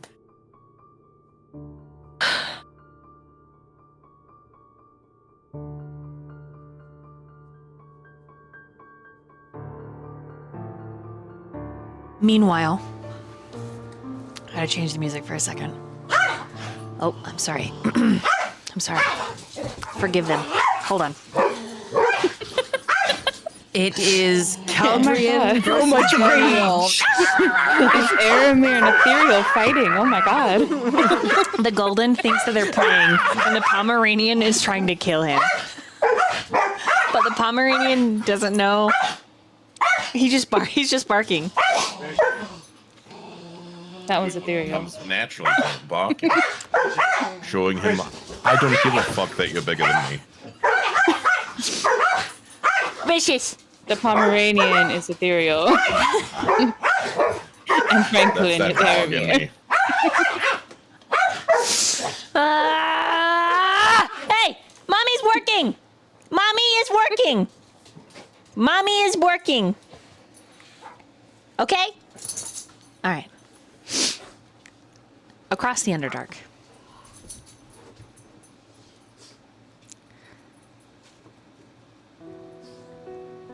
I need you to roll a perception check, Adra.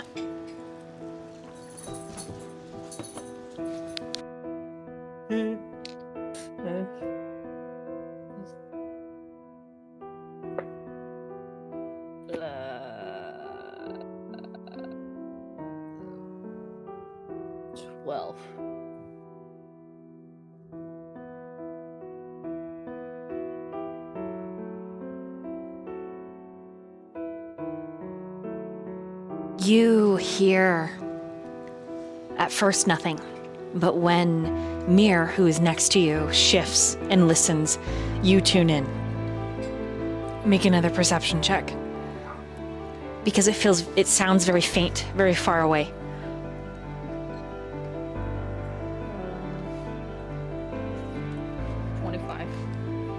Hold on, I gotta turn you up. You sound really, really quiet to me.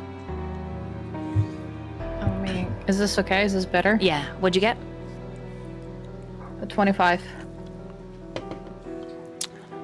The scream is absolutely familiar. You heard it before when you were fighting by that pit. When Olvar hulked out. The rage, the fury, the echoing. "Ah!" You can imagine what he looked like. The swirls of magic over his skin as he doubled, tripled in size.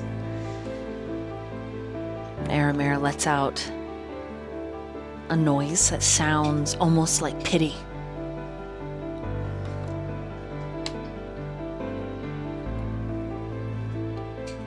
And you can imagine wherever Olvar is in this area, it is probably very likely that he's being used for entertainment.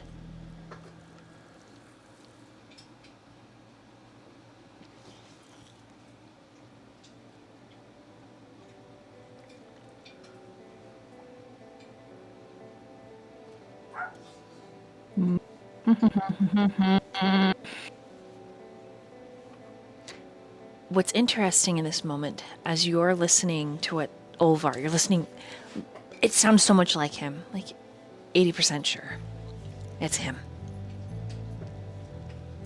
Mirror, with your perception of 25, Mirror seems to be listening to something else. His head isn't tilted in the way that it was originally when you first heard Olvar. It's shifted. And he's looking at his hand. And you don't quite catch the full sentence, but the end of it is in Elvish, and he says, "Very well." I can understand Elvish. Just like, I know Elvish. You're not gonna escape from me. I'm an elf. It's been so long since you've heard Elvish. So long. It's almost as if the words are foreign.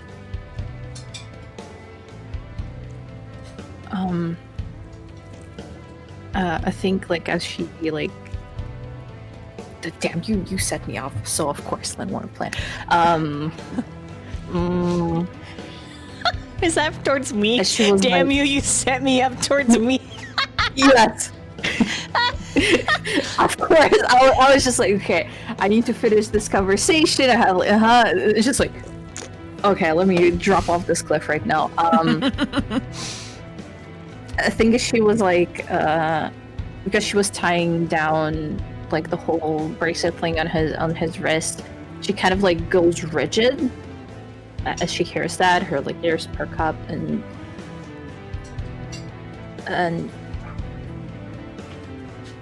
like there's like a visible tremor in her hands. They're still like close to him and whatever. She kind of holds down maybe like the ties of the bow. And just is he alive?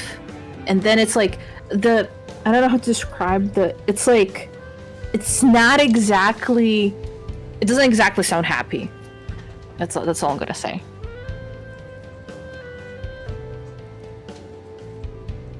But distressed.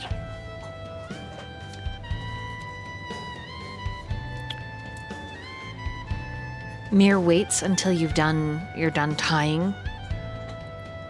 Do you finish tying off the bracelet? Yeah, it was done tied. Okay, it was done. She just like holds it down as it was like finished. Okay, If he starts to move away, she's gonna hold him down. That's what I'm gonna already action because like he's not gonna immediately run away. There's a beat of quiet, and then he turns fully towards the cage.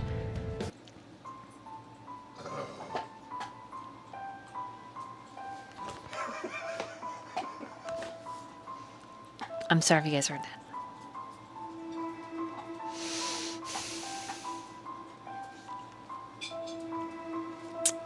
It's gonna be so annoying to edit. Anyways, he He turns fully towards the cage, and his hands take yours, and then he, with one of them, feels his way up to your face very softly, very gently, and he caresses your cheek, your jaw, and he gets really close. But the way that he does it, it's fast. The touches are fast. They're almost overwhelming. They're so quick. Shall I save him for you? Would that make you happy?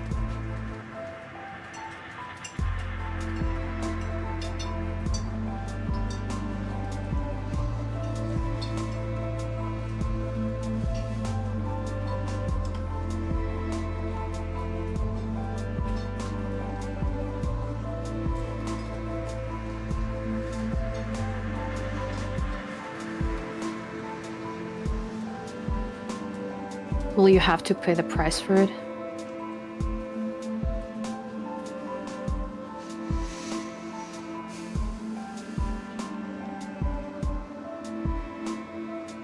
He says nothing.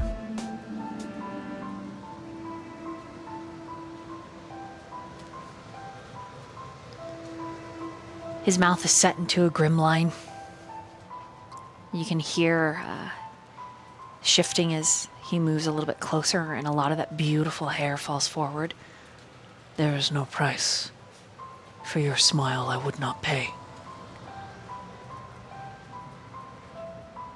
And his thumb is just right at the corner of your mouth.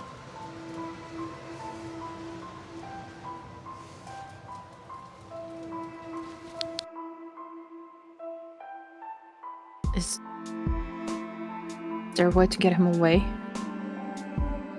Like you did with Caius?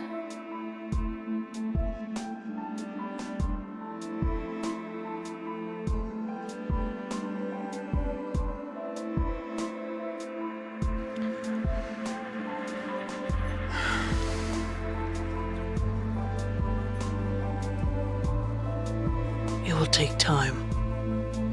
Unless you give me permission. If you... And he pauses and considers his words carefully.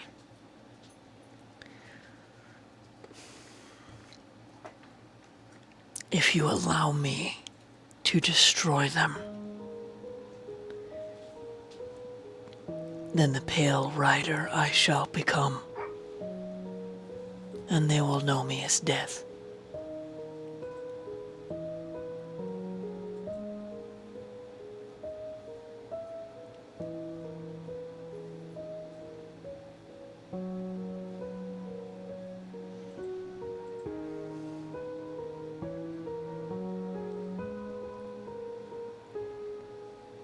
There is no delicate way.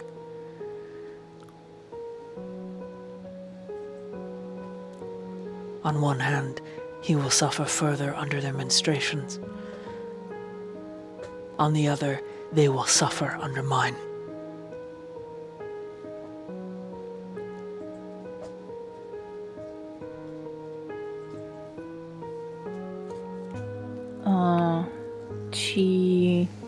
She kind of like looks down, but it's like a stare into nothing and thinks about it, and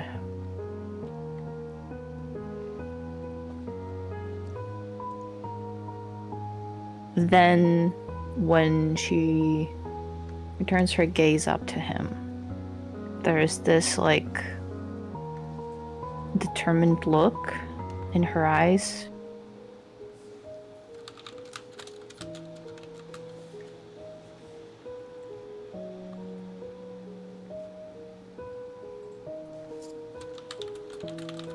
I want those that did this to him dead.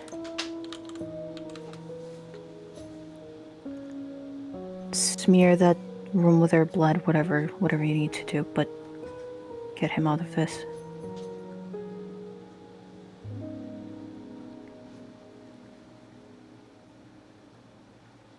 Shall I attend to this now, my lady?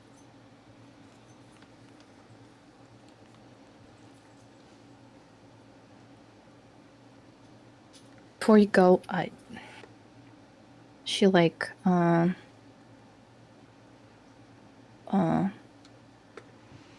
of like grabs his hand, but like specifically the fingers, and like pretty tightly, not like uber painful or anything like that. She holds it down, and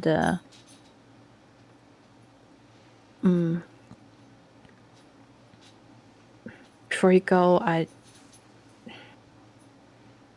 may not have like, I feel very selfish right now asking you this, and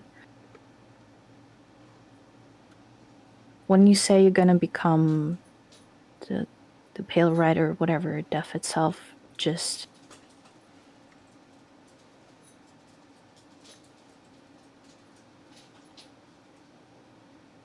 I just want to make sure you come back to yourself, and you said all those things about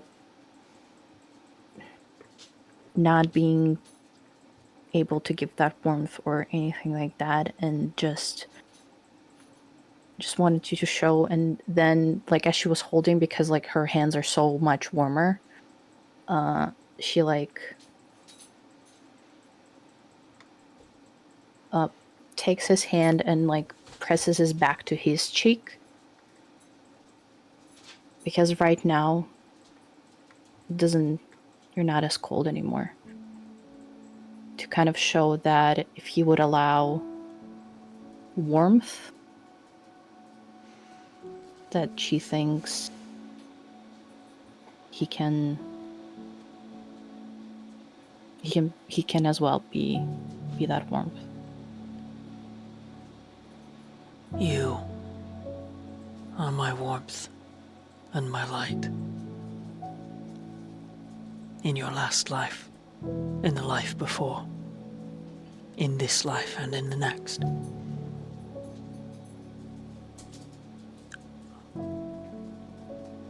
You are the poem that this poet tries to pen on paper and never succeeds. You are the dream worth chasing for millennia, a lifetime. You are the sun that rises every tomorrow and every yesterday. You are my end and my beginning. And if you would have me dismount from my horse, I cannot change that I am death, that I will try for you, if that is what you wish. And as for my price, I would have your lips as payment.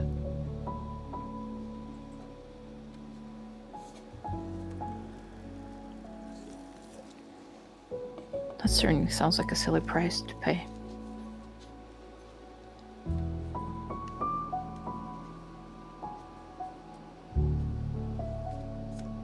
And I guess that it's too soon to ask and hope that you will do that for yourself, and not just me.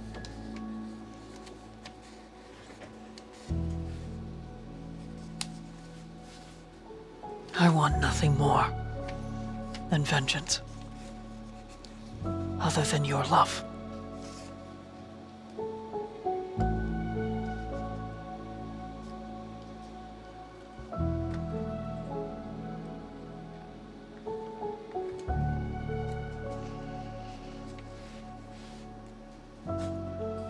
She has like a very weird expression where it almost seems like all these like very powerful things he says are making her really fucking sad in an interesting way.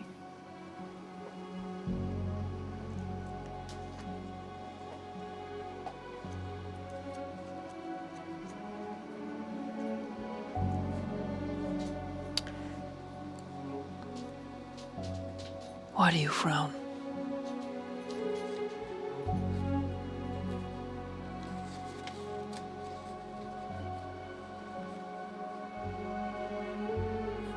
It's just last time you found it so entertaining that I don't remember you, and you're but a stranger to me.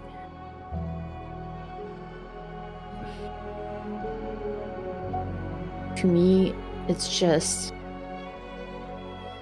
the person you're describing, the whatever you're doing all of this, it's not me. Because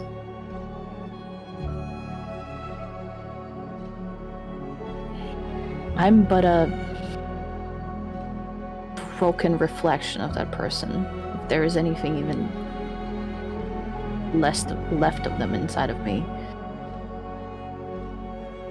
And I feel like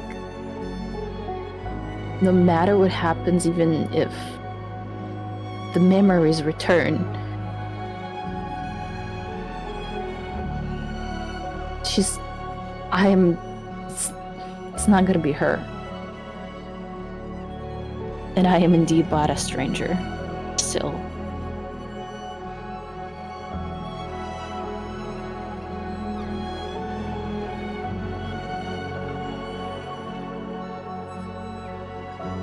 So right now, in my eyes, I'm nothing but using you for this.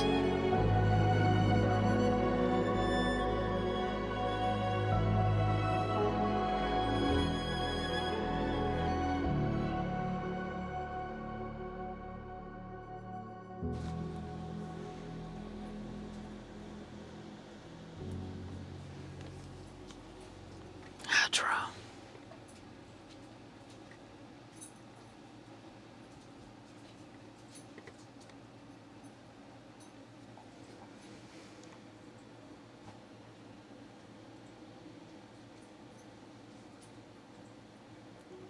In some ways, you are right. But do you know what they call broken reflections? She shakes her head. This humble poet would challenge your perception and call it a mosaic. And in many ways, the mosaic is stronger.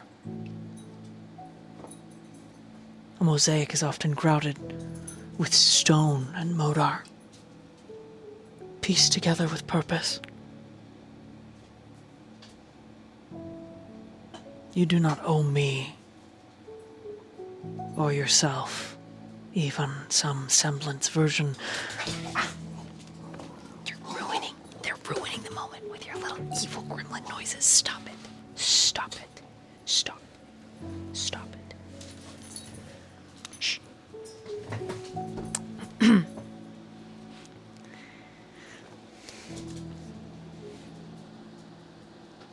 Your past lives do not get to dictate who you are today, and they will not dictate who you are tomorrow.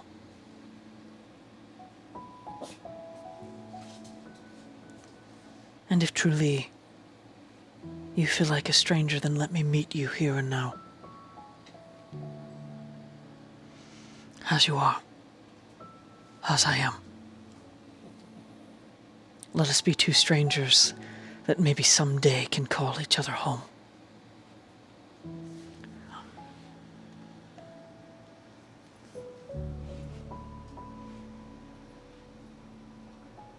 When he says home, when he says home, her kind of like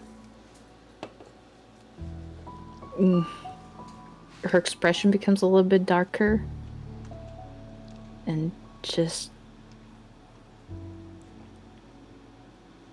I'm afraid I cannot be anybody's home as I am now. Maybe never.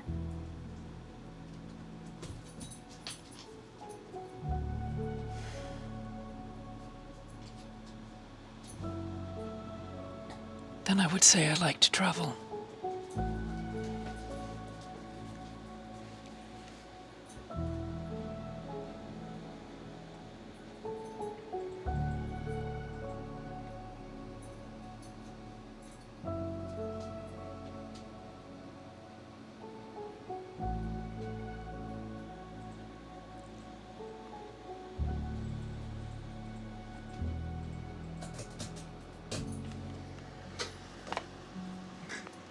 Well, for that to happen, for the meeting and the traveling, you have to come back.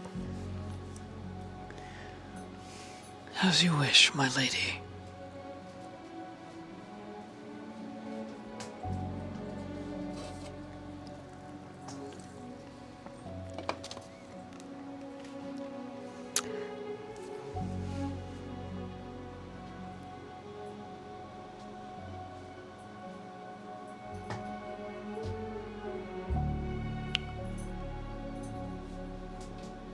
He pulls away, and you can tell that he doesn't want to.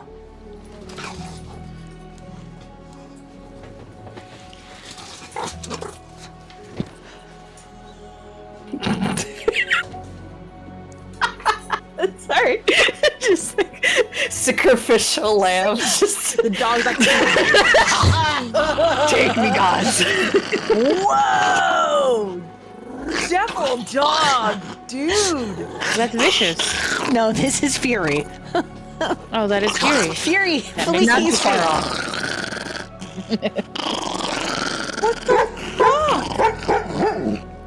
These are really good gremlin noises. Hates Franklin. Try. Stop. Why Small stop? dogs terrify me. He's just a Like he baby. looks so cute like look, that, he's and so then cute suddenly now. he's like, ah! It's like Jesus Christ! What kind of fucking Stop. horror movie is Please, this? you're go- ruining the moment. He's like- They go Please. from like Every single so time. cute. No, at this point, I'm gonna trust in the agenda of these dogs because they activate every single time. It's like I have a scene. I'm calling the pack. It's my pack. They're just like very worried for the dog. When I hold her, look at this. Ah, stop it. Okay. Whew. So annoying to edit out. God. Jay's back, yes. But It's so true though. Every time you do roleplay, it's literally they Yeah, it's the dogs. literally. It's they because speak to me. They speak to me. Yeah. They're very worried. okay.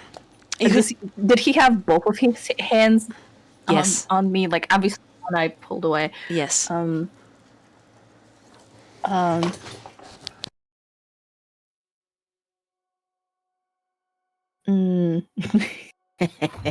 Okay.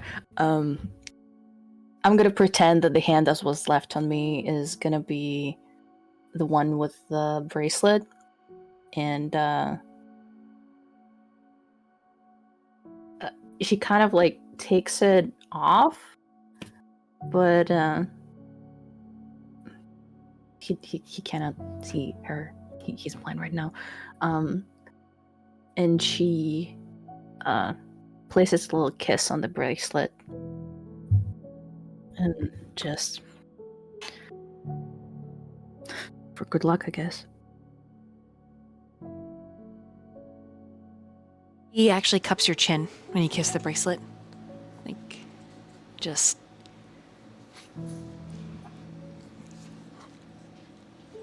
Holding you for a moment.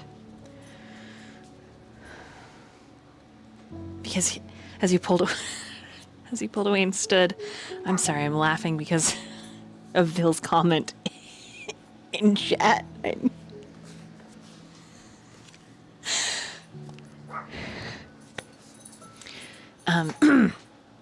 So he cups her chin because as he was pulling away, he was also standing. And there's a moment of that softness in him that you pull from him, still prevalent. It's still there. It's still very. It's so obvious, right? And then, shh. And then all at once, he lets you go, and it completely changes. And the air around the room grows frigid and cold. The ends of his hair crystallize into shards of ice. And he taps your cage and the entire thing. He mutters in almost a demonic way, "Stand back."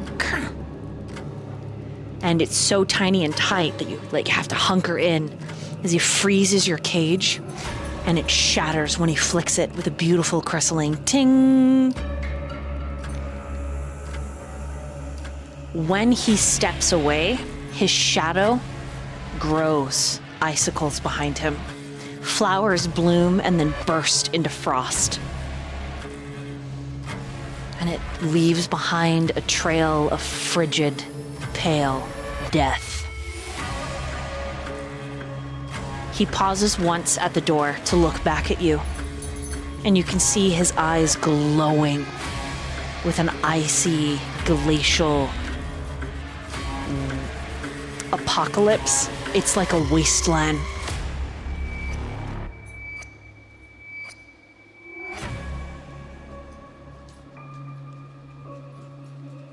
Now that you're free. She doesn't look afraid when she looks back at him. Okay.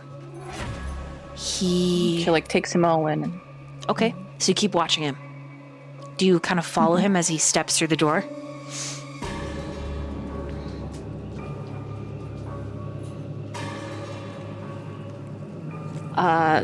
No, but she kind of comes closer to the threshold, but she doesn't To walk watch out. him move toward, okay.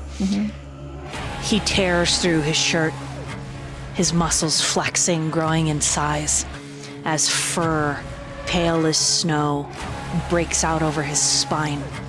Horns break out of his hair, jutting back, and the sound of skin tearing as he transforms into something like a yeti is terrifying.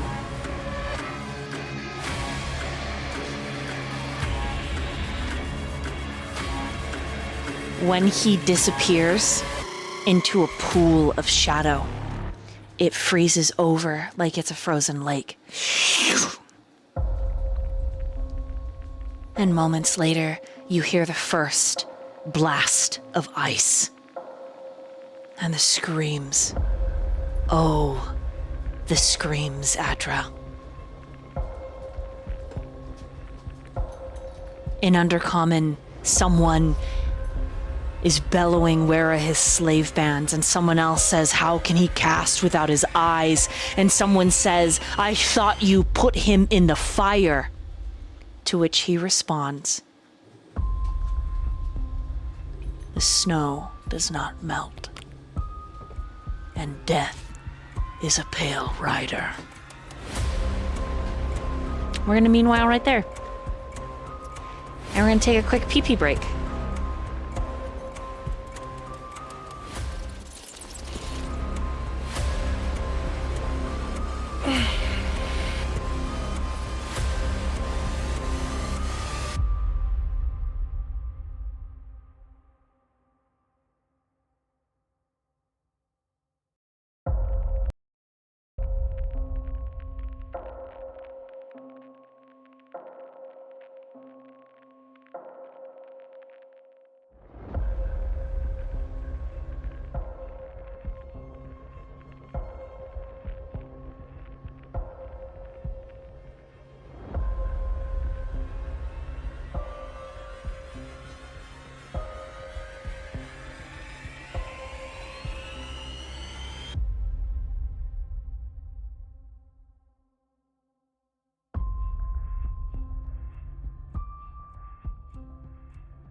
Hello. We are back. But we had 3 players have to dip for sleeping. But the scenes that we had to do it to them. the scenes that we're at are actually just fine with these players, so no worries. This is a quick look. This is where your paladin's from, and he trained over here in King's Pass. And then up here in Greymoor. Anyways, a little bit of mapping for you guys. Woohoo! So,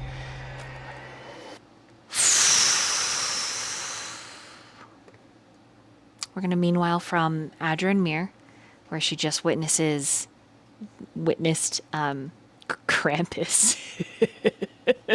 Krampus. I do wanna like add a little thing. Go for it. I think as she started to hear the screams, there was like a little bit of hesitation if she should leave her cell, like as usual. But when she started to hearing the screams, she started walking his path behind him, very like slowly, because like deep down there was this like wicked desire to see those people dead.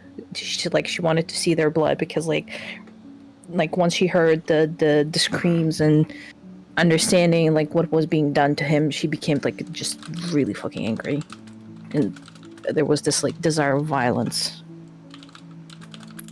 Okay. Because with her, it's not exactly the murder that she's against. She's against the potential genocide of it all, just like, you know, the complete annihilation of stuff. But there's still in her head the desire to bring punishment to those that cause pain to others.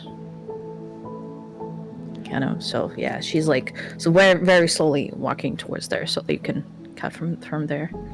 Okay. I will note, as you walk in his wake, the ice melts everywhere you step, so your feet aren't bitten by the snow.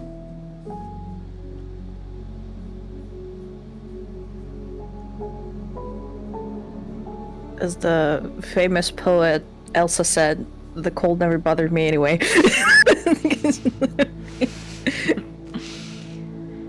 Alright, Ethereal. We meanwhile across the Underdark. To you. Where'd you stalk off to? Would say he like left the abode of Wispel Andreas's to like that running water, Yeah. that area that he went to clean himself off. So Right. there's probably like the alcove of like the threshold of the water, and also just, you know, kind of like an area he can just lean up against. You aren't there long before you're joined by Slender Company. His shirt is still unbuttoned, which is neither here nor there. It's simply a small detail. Glyph is quiet and staring at you out of the corner of your eye for several minutes before he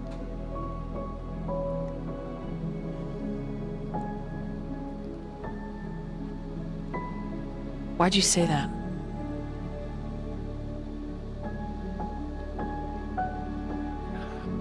You'll have to remind me. I don't exactly recall what I said.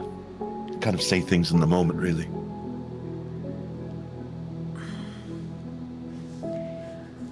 The whole interaction, I just want to understand.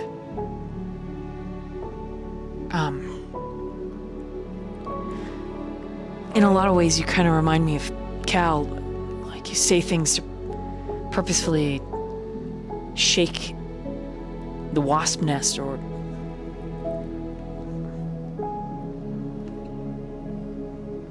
I just Like to call it kicking the beehive, and then kicking it again. good measure. Yeah. Why? What?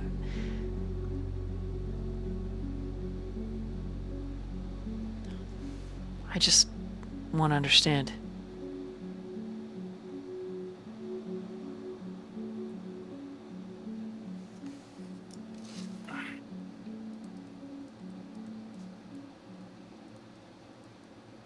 You really think things out when you talk, don't you? You go through all the variables, all the possible scenarios of how it can play out, and you like to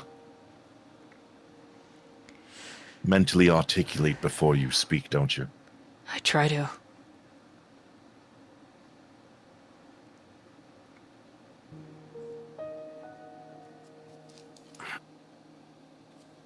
I suppose for me, it's my way of kicking back at life, in a sense. Since life kicked me down so many times into a very dark place.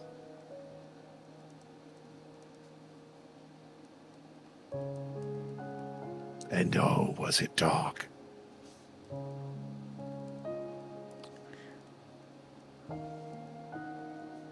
So, the interaction with Irmir, it reminded you of that?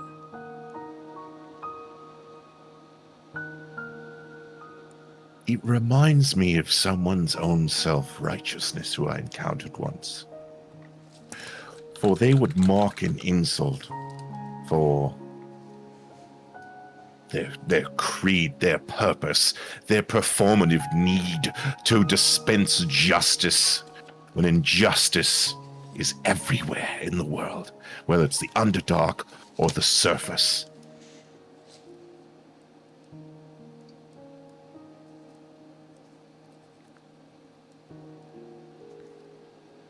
I see. Just because you punish the evil doesn't mean the evil still persists. Or doesn't persist, I should say. But it does. And so that's why you clawed him and said what you said? Yes.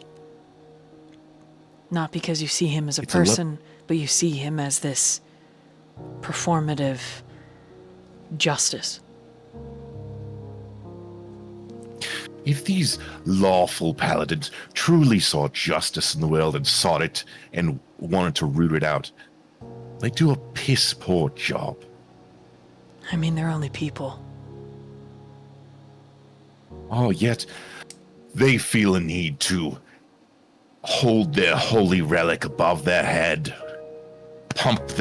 beat their chest, and act like they, so pious and mighty, are the stewards of justice, when all they are a band-aid.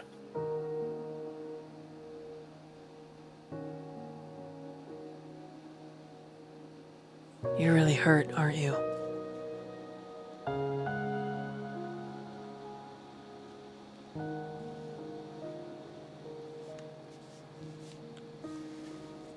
I've been broken enough times in this life, put back together, then broken again, put back together, to understand what it feels to eat shit and dirt.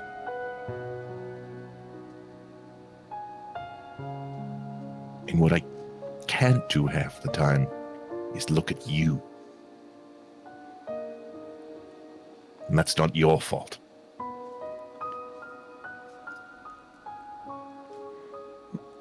Me?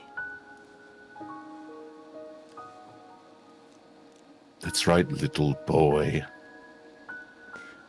I'm an adult. That figure says otherwise, but I'll take your word for it. It's because my mom is a nymph.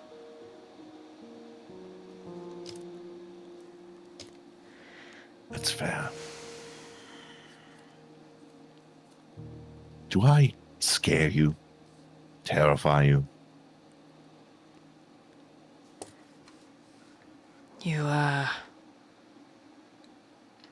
You remind me of Caldrin. So no.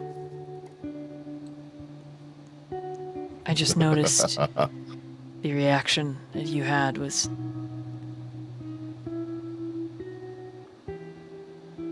not what I would call typical.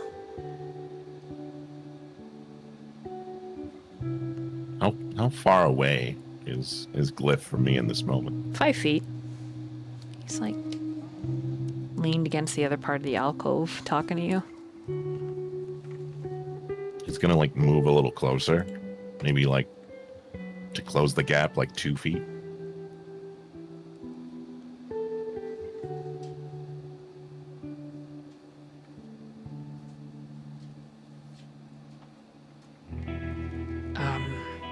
He swallows a little. You want to know what I see, Glyph? When you look at me? Or, Right.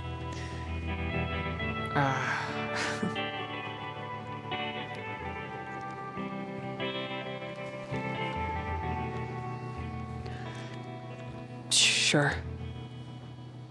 He's a little he's a little wary.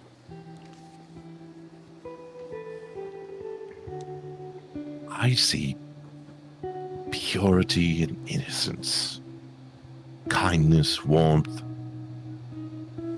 possible gentle touch. I see someone that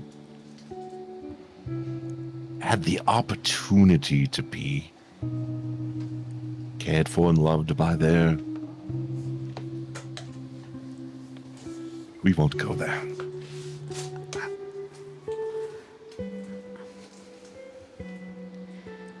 I am repulsed by your purity. Because I can't look at it without feeling a level of shame. Is that why you don't like paladins? Because they didn't stop what happened to you?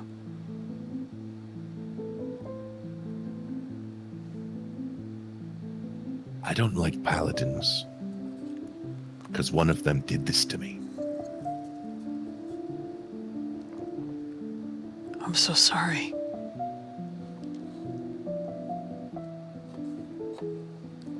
So you met someone who Mind wasn't... you,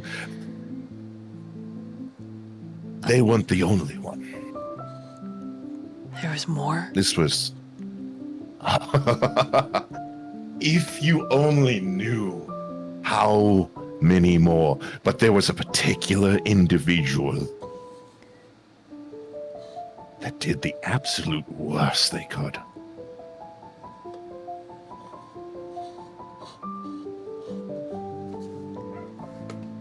I'm sorry.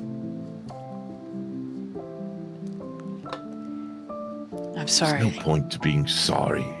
It's already happened. It's done. It's over. It's been with. But if it continues...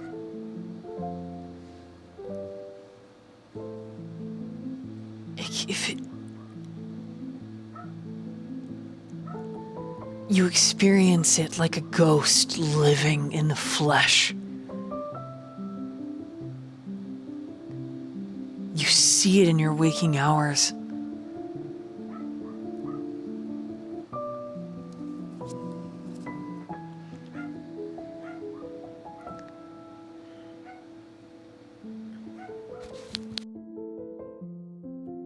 It's because it's easier to live with that way. It is easier to be the ghost walking through life rather than dealing with it day to day. Sometimes letting something in order to help. It's better to be a ghost than a living being sometimes. I don't know everything that you've been through, Ethereal. And he like pats your bicep. And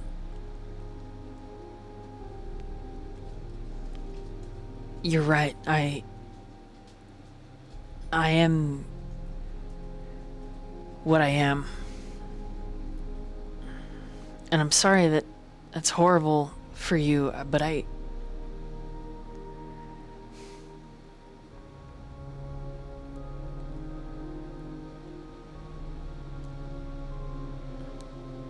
know I've only been here a short time and I haven't gone through as many horrible things as you, but what I did experience was horrible. I hated it.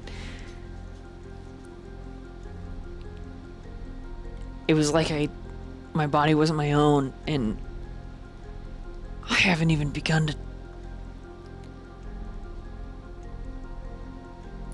He's gonna put like a finger to his mouth to make him quiet. Shh. I will not diminish your experience of what you felt. Because that is unfair.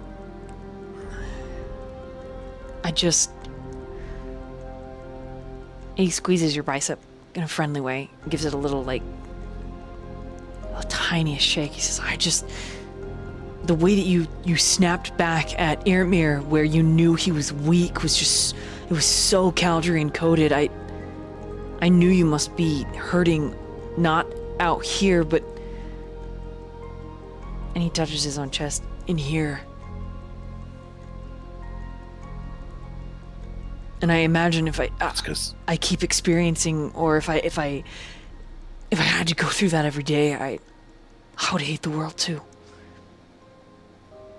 But just because some of the people in the world are evil and they're scary and they're dark and they're horrible doesn't mean it's all bad.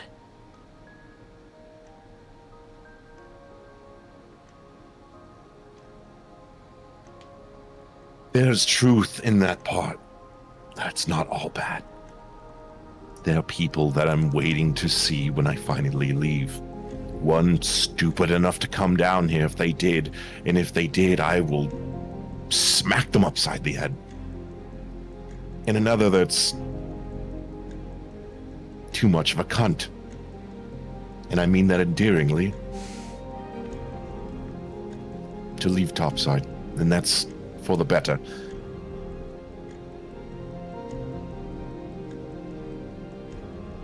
But I will say,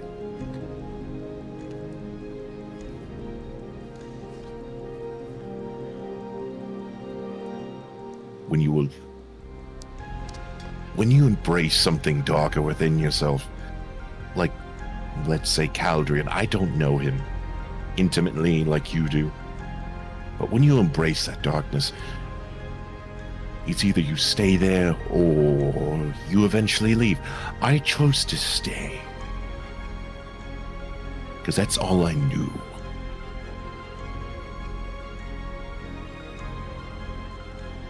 But I will say recently, due to certain events that has happened privately, I was shown a level of respect by something and someone that I want to try to be better. But it seems being better is rewarded with rage and vitriol. So why should I feel compelled to change?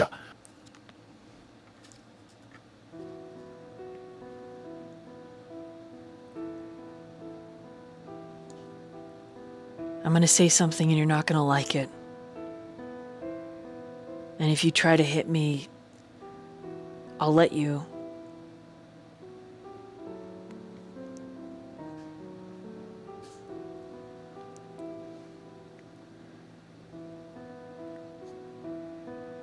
Sometimes you say things and they don't sound like they're ethereal. I don't know your story. We're practically strangers, but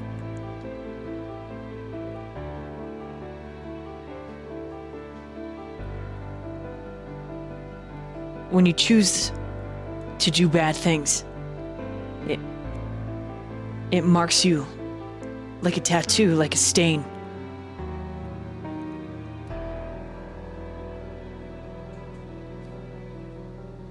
And people don't trust that. That mark, that stain, it takes time and discipline. It's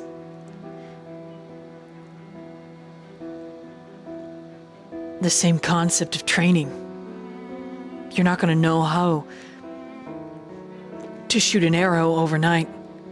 It'll take months. and months of training to hit a target 300 yards away.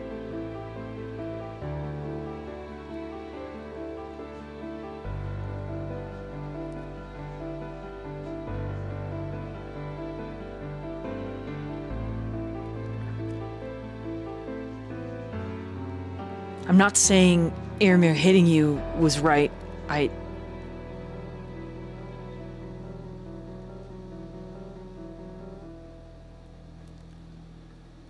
But what you said after wasn't right either.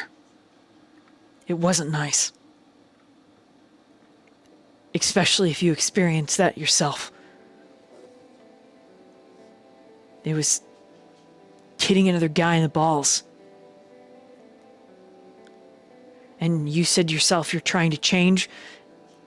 You want to act like a gentleman, then you can't hit below the belt like that.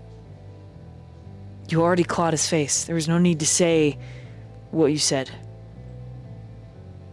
It was mean.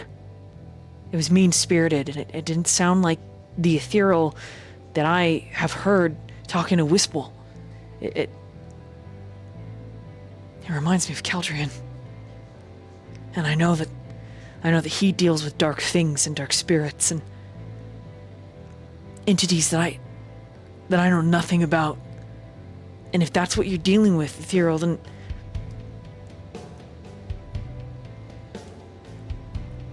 let other people be your friend. I'll be your friend. Let us help you.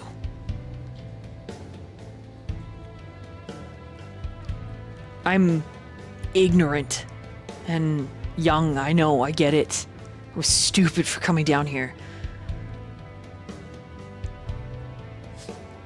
But I've been bullied my whole life for the way I look.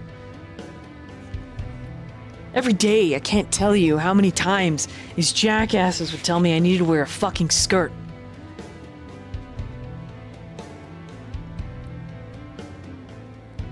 I like my hair long. I don't mind that I have thick lashes. I think I'm pretty enough. I wasn't born a girl.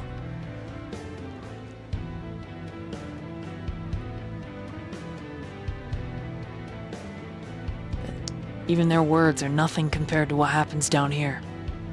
Nothing compared to being at the mercy of someone who's supposed to be a standard of justice, and they hurt you. I just... It's not okay to be mean. To be mean. That's not nice. Is all I'm saying. And you and Aramir should talk instead of just immediately hate each other. Maybe his reaction was like yours. You represented everything that happened to him in the moment that he represented everything that happened to you. And now you've both hit each other, and you now you can... My dad would call it the get along jacket. My sister, sometimes she would cut my hair because she didn't like that my hair was thicker than hers, and just...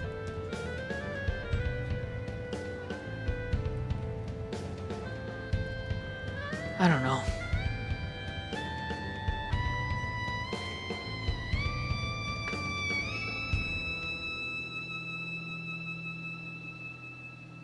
I try and be honest one more time. Yeah. He's gonna move in like very close. I think with how fast he moves, it would probably seem like he was going to hit him. Yeah, he But flinches. he's like, huh. gonna put like a thumb on his cheek. Just kind of like massage him a bit. He blushes, because that's what he does. It's like,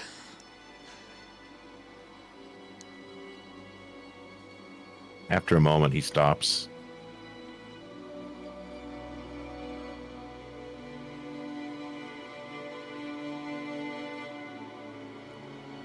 As someone who has more of a slender figure than most, I can understand where that kind of discrimination comes from, Glyph. So I empathize in every sense of the word.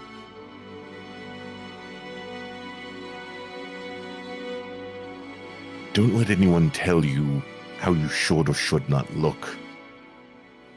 Because fuck them in particular. And fuck them for trying to put you down for your appearance.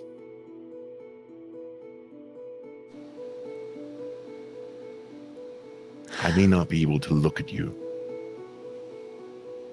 but you're more than pleasant to look at, I will say. Oh no, his blush darkens.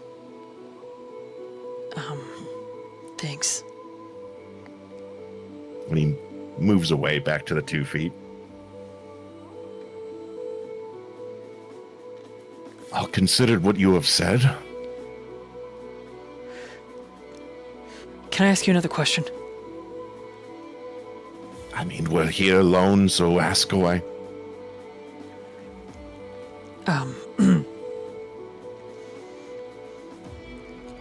You're fighting a war that none of us can see, aren't you? And I don't mean just your demons and your trauma, I mean something actual. Like Caldron.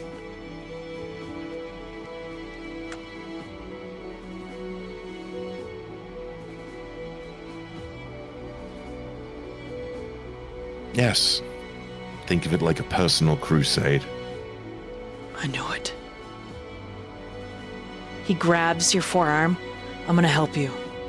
I'm gonna help you and I'm gonna help Caldron. I have no idea how I'm gonna do it, but I'm going to.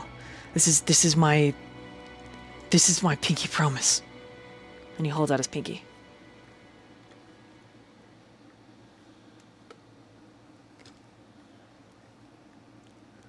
I'm gonna help you.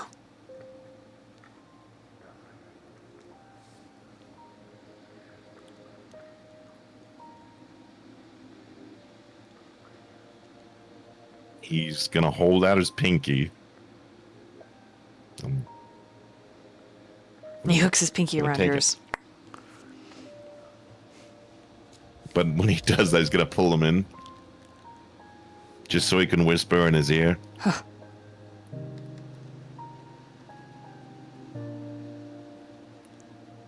You can help as much as you want, but a broken man in the darkness is still blind. Then he'll Just like a beggar. he'll just have to use his other senses, right? Because even a bat can find its way out of the deepest dark.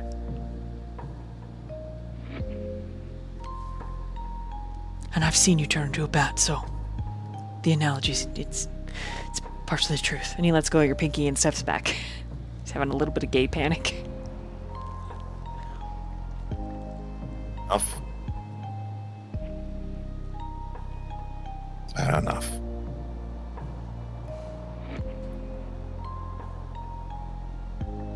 Are you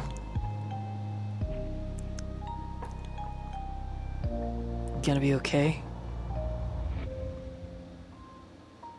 I'm perfectly fine. What do you mean, dear? Love?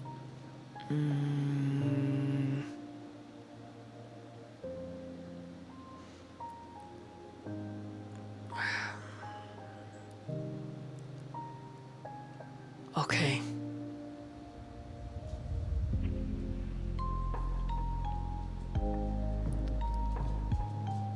Let's go rejoin the rest before they send some sort of cavalry to gather us. I think it's a little bit too late. And when you turn, Glyph's already turned and looking at Eramir marching towards you. He stops about 25 feet away when you turn. And he lifts his chin a little bit.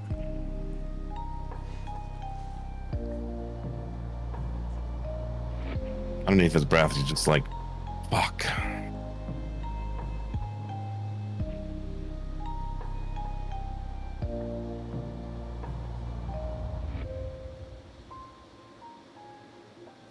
He's just gonna like back at him like, come on, say what you want to say. Eramir will step a little bit closer.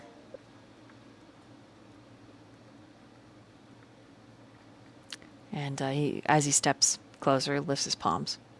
Like he doesn't mean any truce, in a way.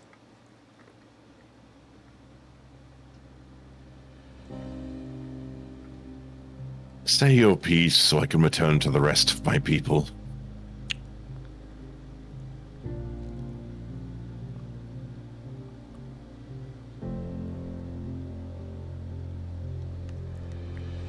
Are you and I going to be a problem?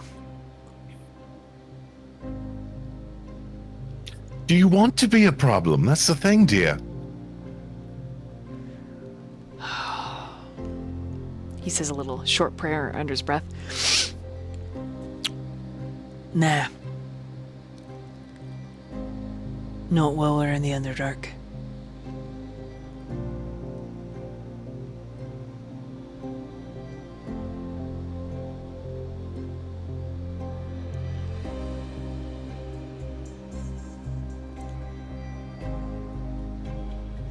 You and I are strangers. We don't know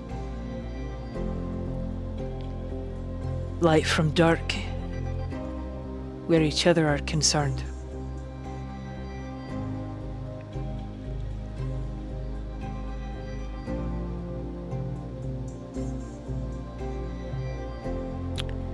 But if we're gonna have to but you work together, I'd like it to be made clear.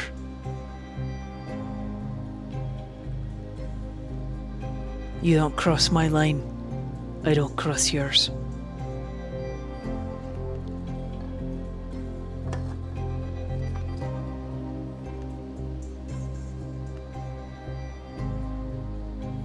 May I ask what the line is? I just want to know, so when I reach the proverbial line, I know when I cross it.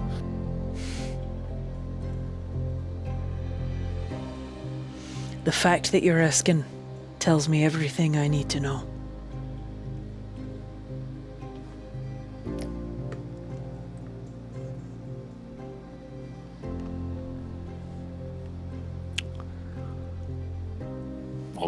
All right. Well.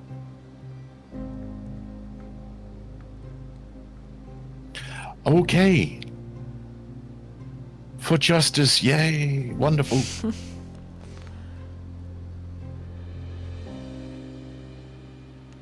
He shakes his head, scrubs his beard.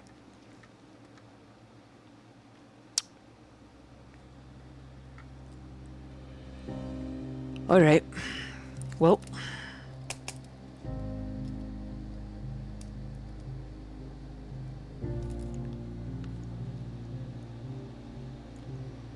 let's put it this way.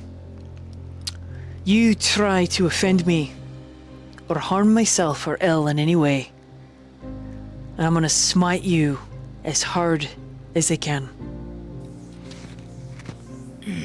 And it might not.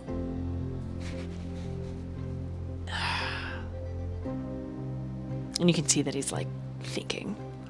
Fuck. There's your line. I'm not gonna threaten you. I'm just gonna promise you that if you cross it,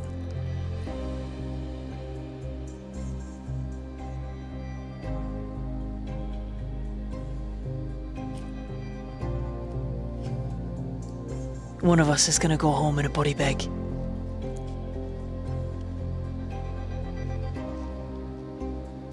I don't like slavers, whatever their reasons. A life should never be sold to someone else to manipulate how they see fit.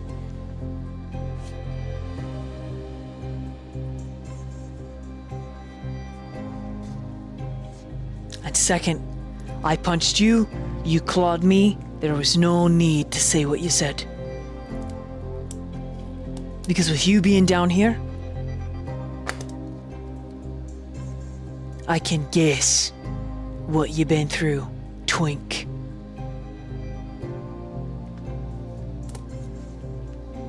And it was probably 9 times more fucked up than a boring ass tiefling man, because you're something more exotic. So, let's just open the curtains on that one and agree to not call each other names because we're going to be working together.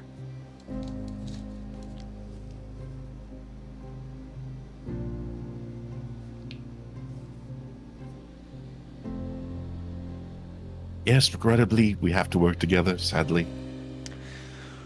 He takes a breath.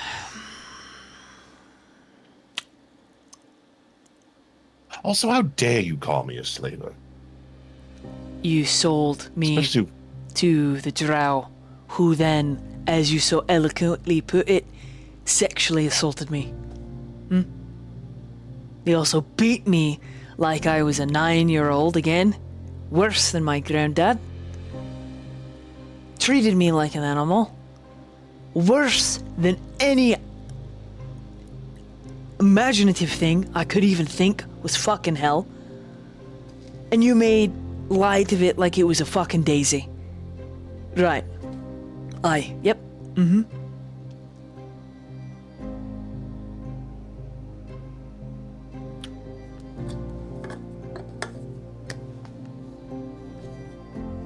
I don't know if you and I are ever going to be friends or ever going to see eye to eye, but I am curious as to your definition of slaver now, because generally selling someone or being anywhere in the act, even if you're a merc who's hired by a slaving rink to transport said goods, that in my book is still a fucking slaver. Am I wrong? I always thought a slaver was like a habitual seller, not a one-time. And it was the only time that I did it due to the association I have with an individual. Not that they regularly associate. They fucked me over in the end, but either way, it's kind of how I ended up here again. But sure. Yes, I am a slaver, even though I've been sold 3 times. Being down here is the 4th, I would believe, if my math is correct. He squints. He looks at you. He looks at Glyph. He looks at you. He looks at Glyph. Glyph is just like kind of kicking a rock. And then Glyph next to you, under his breath, mutters and is like, you and your friend did technically sell me too. And Earmere just tilts his head, his jaw fluttering. Oh, I think I heard that. And Glyph's like, no, you didn't. You didn't hear anything. Nope, I definitely heard that. One-time offense, huh? So you're friends with a slaver. Okay? And you've been sold yourself? Well, here's the reality. Hurt people hurt people. Until a hurt person decides they're gonna be something else. That's the reality. Hi, you're looking at someone who was a slave before this.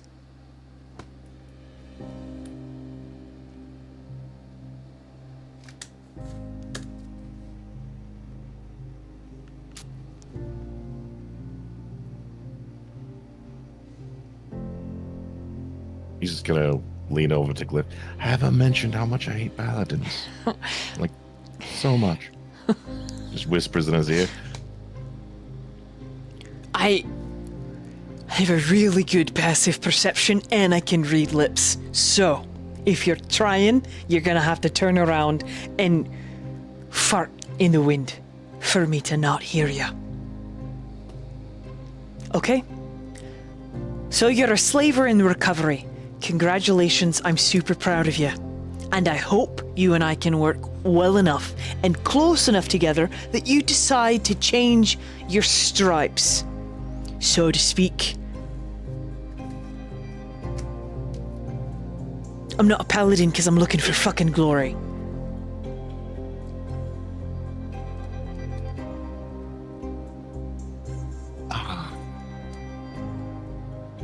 I don't wield justice because, you understand yourself that if no one stands up, everyone falls.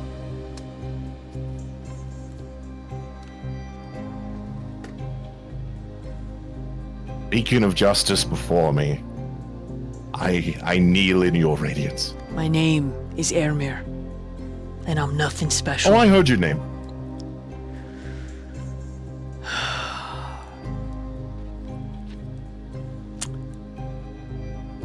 Just don't cross that line. Ethereal. This is your only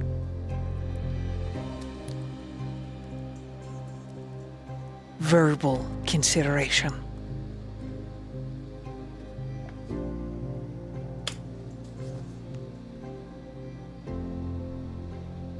Don't worry, there won't be a line to cross if I'm just nowhere near you, or just don't assist you ever.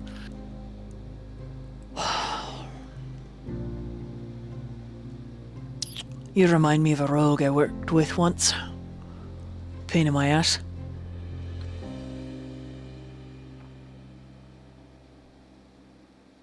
We'll see how you feel.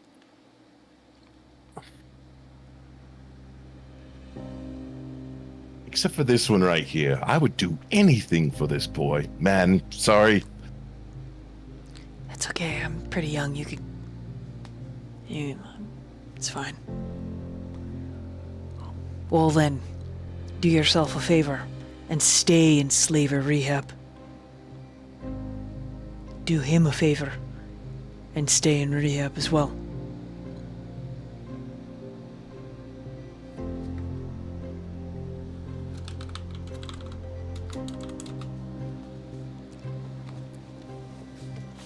And then he's gonna turn around and walk away.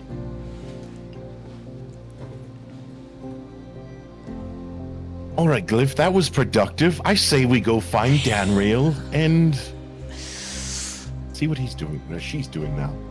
Glyph's like, yeah, kind of, yeah. Okay, we can. I quite like Danriel, don't you? Yes. Danriel makes me question if I'm gay. Danriel held my hand while I cried. That's so sweet. I think I would like it if she held my hand too. He flushes. I mean, that's terrible. I shouldn't think that.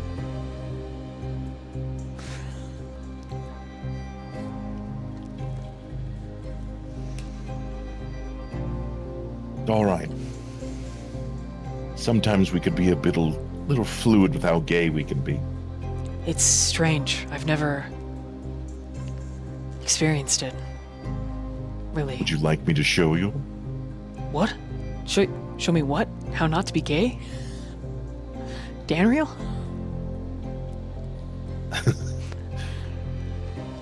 It's all right. Let's go. I'm so confused. He follows after you.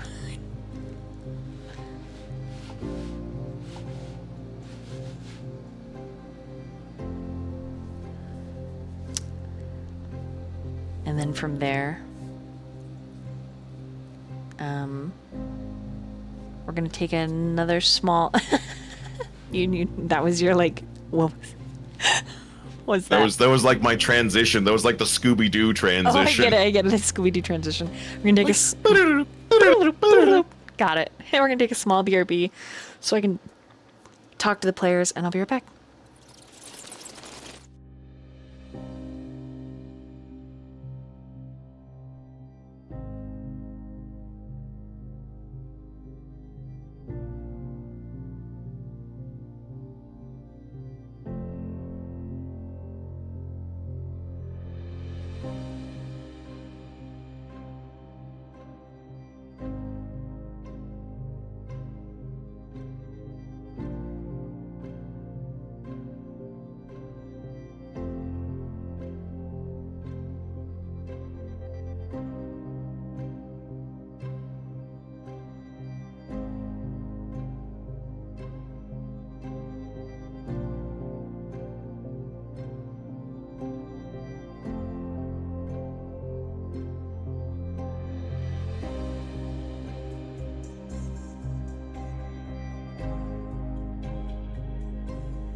Okay.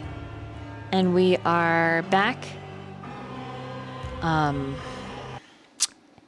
Adra, I need you to roll a perception check.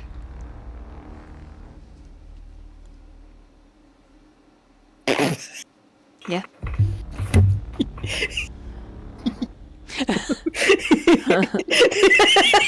Natural one? One. Ah, good.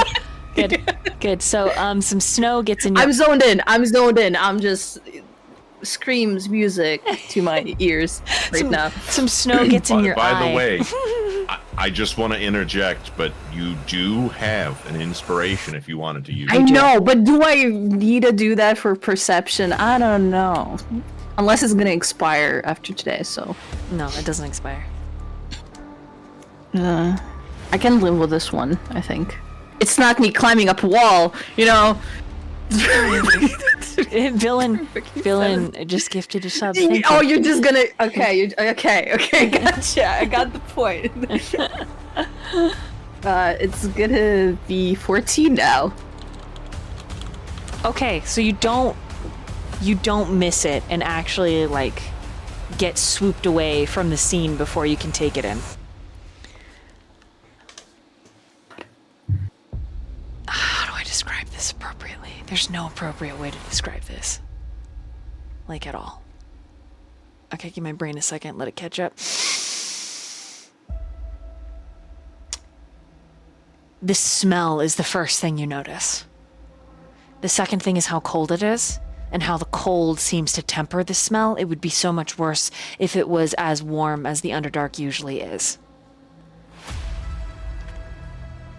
The Colosseum is an orchestra of stalagmites made of ice.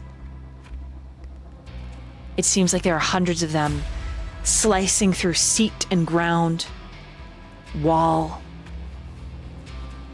all dyed red, with drow impaled upon them. Some drow still alive, as slowly they slide down the slickened, icicled surface. Their own blood will actually be their demise, because the crystal is too slick to hoist themselves up, and it acts as a lubricant for them to be impaled further.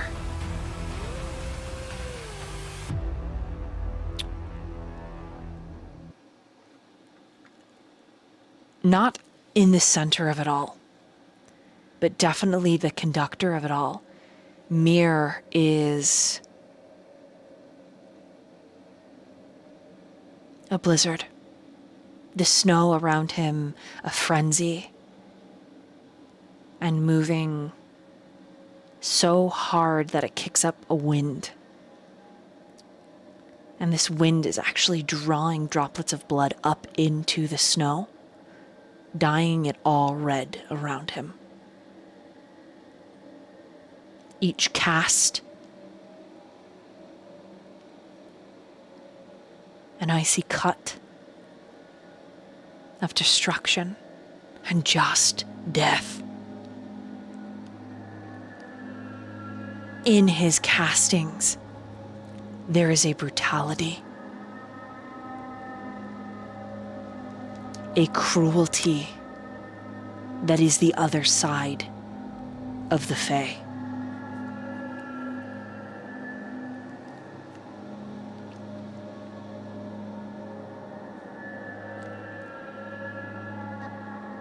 In the actual center of this entire scene,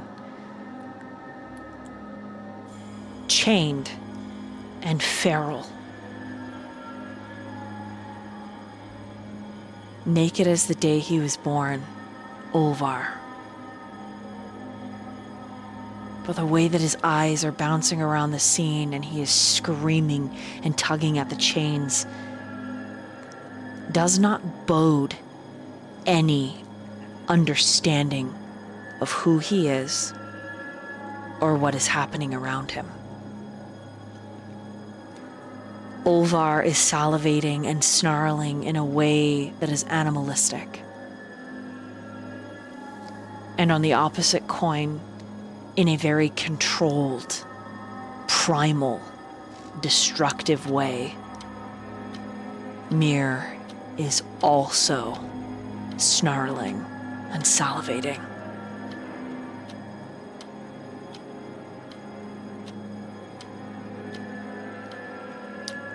The entire fight lasts 20 seconds at best.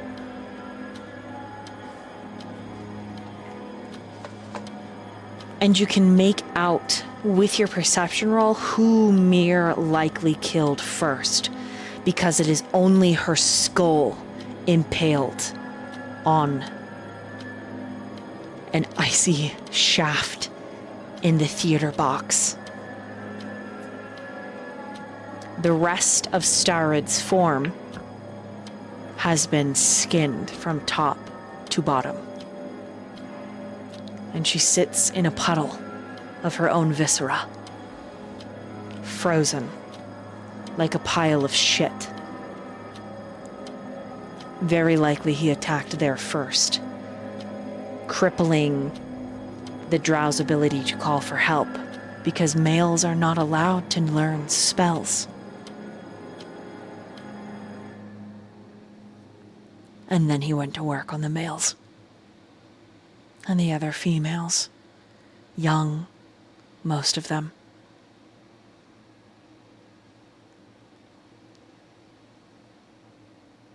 And then when it's done, there's an eerie silence. Mir drops to his knee, panting. And finally you recognize it took you this long. The blood that is swirling around him in the perpetual blizzard that surrounds him about 30 feet out is also his. He pulls several drow daggers from his useless shoulder and his chest, each pull causing him to bleed more, like a poked bag of wine. And then Olvar breaks one of his chains, and his eyes are focused only solely on Mir. And he beats the ground, leaving a crater. Each exhale, steam from how hot Olvar is running. And then he yanks at the platform again, and he lets out a guttural cry.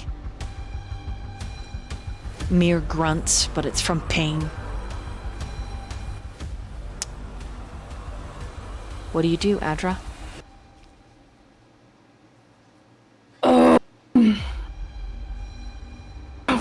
Oh, sorry. Yeah.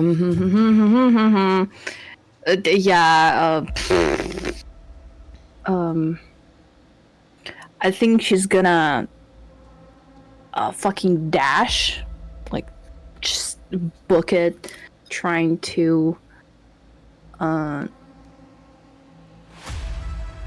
trying to think what to do first. I'm gonna do a lot, but I think as she's running, she's gonna just like at the top of her lungs scream over his name, just call out to him. And as she's like running, jumping through like the corpses and all that. So I'm just trying to think what to do specifically.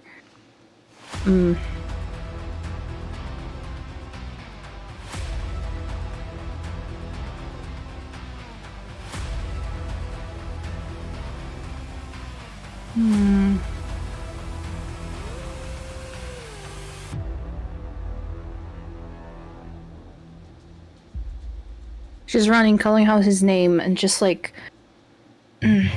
saying, "No, don't do that." But as she like reaches him, she tries to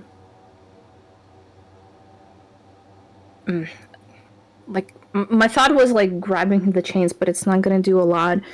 But potentially wrap her hands around his neck, kind of hold down onto him, and in hopes, but again, it doesn't specifically need to happen, but look back at Mir and just like, no, she's not gonna do that. I'm not gonna do that. And I'm just gonna hold him down and just like, wake up, you need to wake up, please. Okay, so you're gonna grapple Olvar, who is massive right now. Okay, I need you to roll an athletics. Yes. My favorite.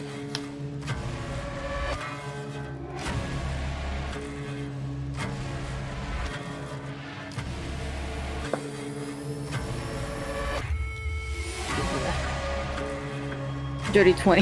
Okay. Dirty 20. You barely manage to hold on as he breaks his final chain, and he smashes the ground. He moves to reach up to you, and then Mir throws a knife of ice that impales Olvar's stomach, causing Olvar's focus to narrow in on Mir, and then Mir warily stands, and they are two very different looking creatures, but they are beasts.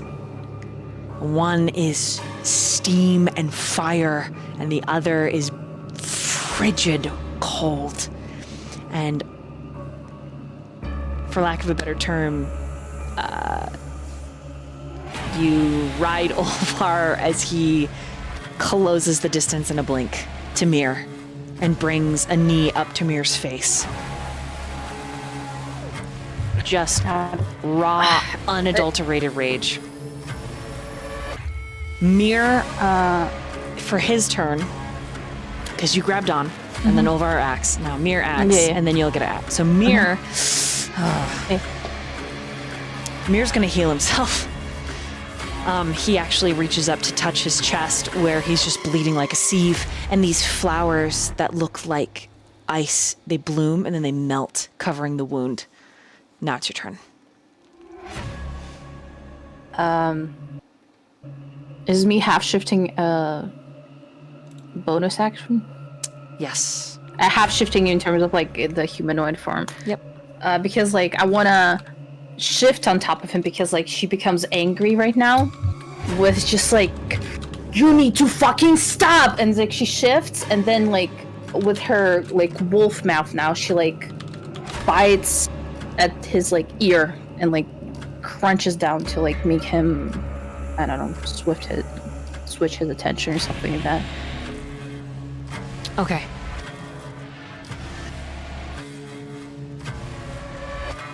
Roll a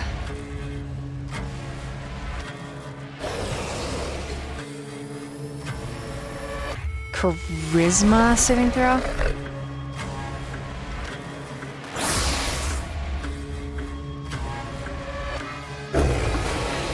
19. Okay.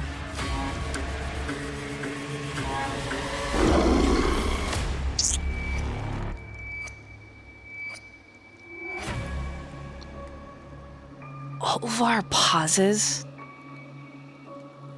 obviously biting and screaming at him. He pauses, his eyes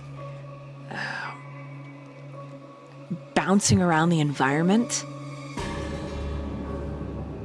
And he reaches up to grab you and pull you off him. So opposing athletics.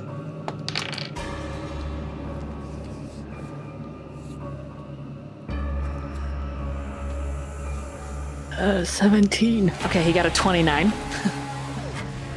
So Obviously, I rolled very well. I rolled like as high as he can, but he pulls you off of him and he throws you.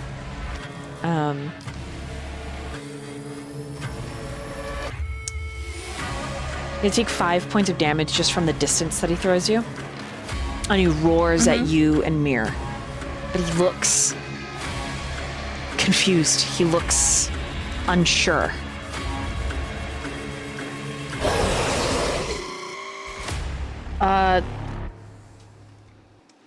Can I at least like scream something as I'm like falling back? Because like the main thing, as soon as she kind of like a little bit snaps back from the fall and just kind of like screams at Mir to not hurt him any further.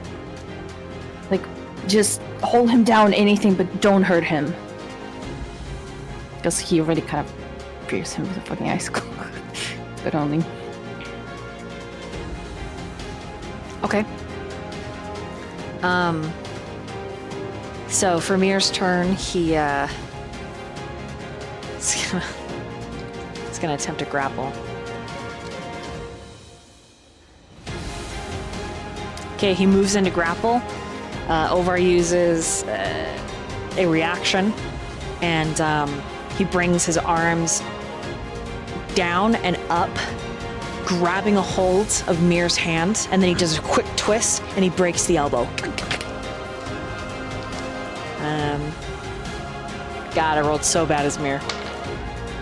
Mir gets a hold of him with one arm and knees him in the stomach, where the ice knife has melted. And Olvar makes a guttural sound at that. It's your turn. The two of them are like locked. And Olvar is headbutting and punching and screaming.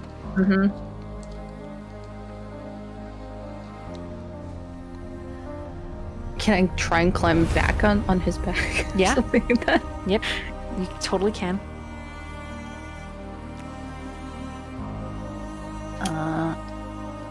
Athletics, acrobatics, like whatever Either one. you want from me.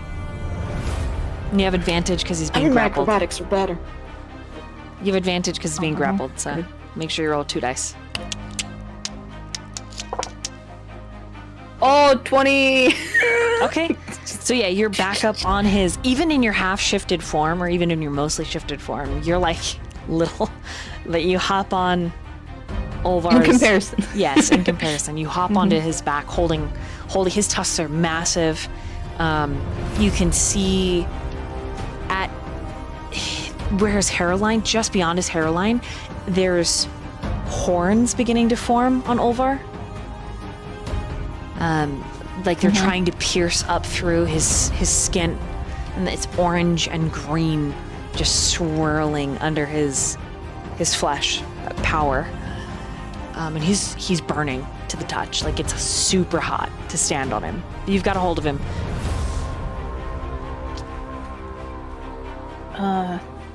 Once again, she's gonna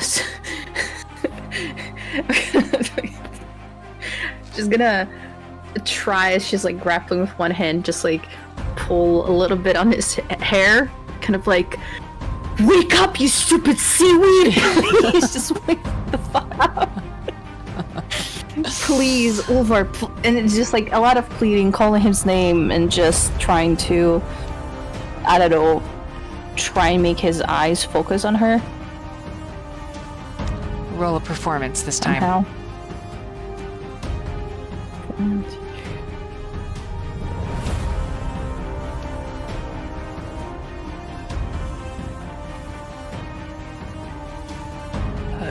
So 17.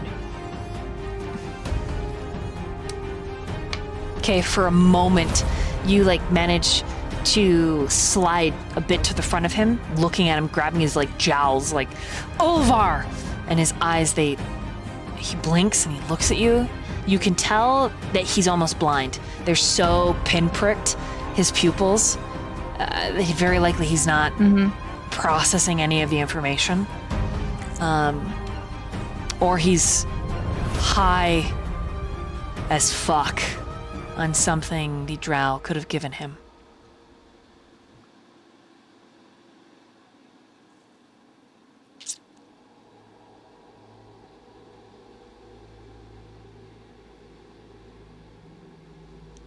He and Mir continue to grapple, and Ulvar continues to hurt Mir, whereas Mir is not hurting Ulvar. At this point, when Ulvar gouges a tusk into Mir's throat, he barely misses the carotid. And Mir lets out a disgruntled snort. And you think it's actually your name. Like, what do you want me to do here? You know, pretty annoyed. And then it's your turn. Freeze him in a place. You have eyes.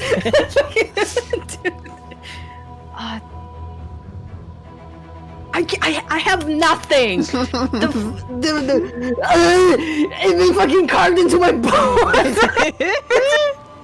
Should I fucking piss in his face? Like, oh my god.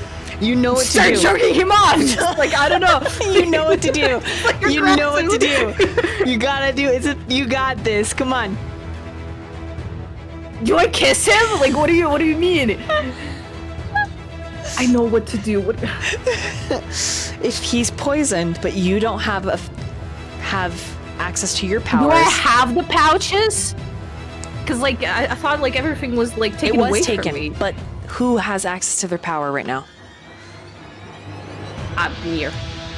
You could ask him. That's an option. Otherwise, the other option is yes, you could kiss this raging Ulvar. Yes, you could.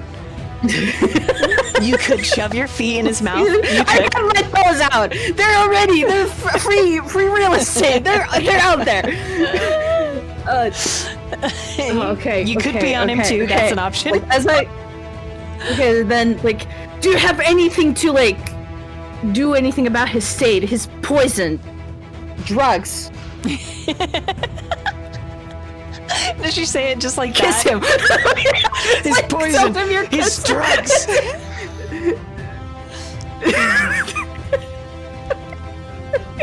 Hold on, do you tell Mir to kiss him?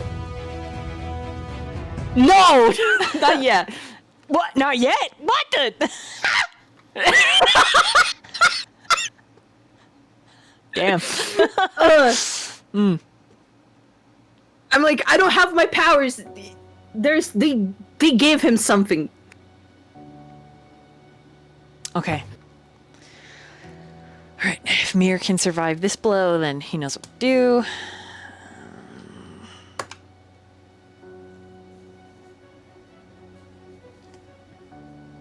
Okay. Mir reaches out and touches Ulvar's chest on his turn. And Ulvar's like trying to kill him, rip his face off. And Mir's eyes flash. And this beast pulls Ulvar into an embrace. And Ulvar screams. And screams. And screams. And it's so painful to listen to, Adra. I hug his like neck and all that like very tightly. You feel not choking him obviously, but more for comfort. I see what you're saying.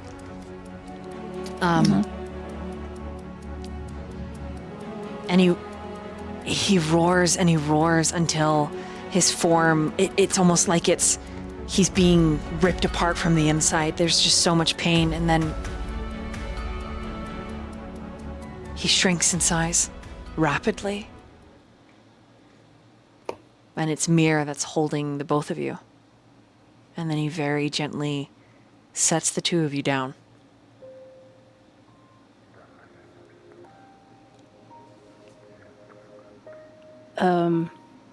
As she's, she starts to turn back into her like human form, and she's like, her voice is very shaking. She kind of keeps muttering, "You're okay. You're okay. It's gonna be okay." Just and like, I guess with like the smaller, she starts like petting his hair, like as she used to do when he was sick.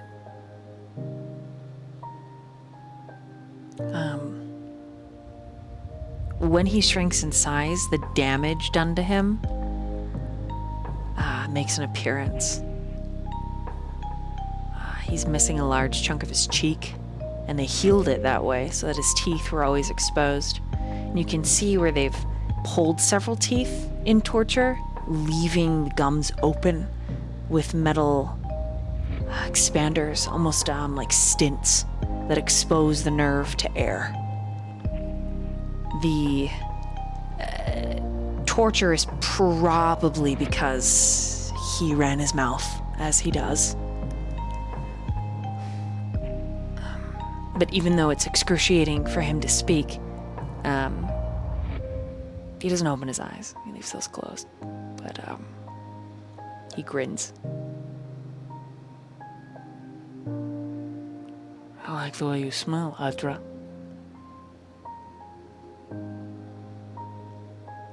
And he like turns his face into your breasts and he rubs his nose and his mouth and his chin in the cleavage and takes a home.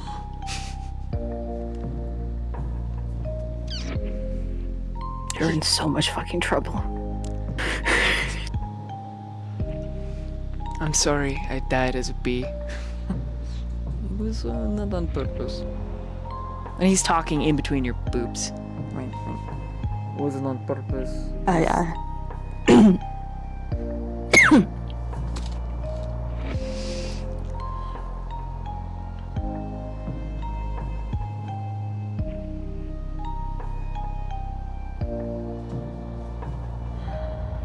And then I think she hugs him tighter. he just grunts. Mm-hmm.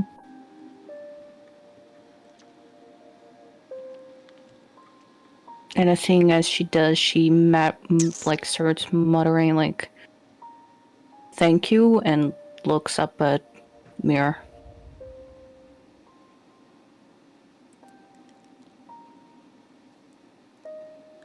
The creature nods, and then it falls away. The entire visage falling into snowflowers. And then Mir, standing before you, can see all the damage similar to how Ulvar was. The holes in his chest, his clothes ruined. He no longer has the gauze over his eyes. And you can see where his eyes were scooped. Just brutally. The sockets are just pits. And they're still very, very swollen as well. So inside there's like, it's just really ugly. It's really ugly. In the bestial form, the eyes were like pinpricks of light in those sockets. But in his elven form, there's no magic to propel the vision.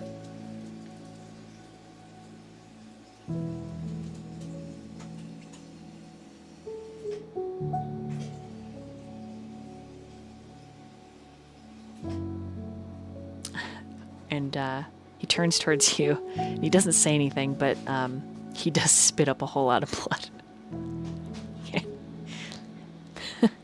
Just like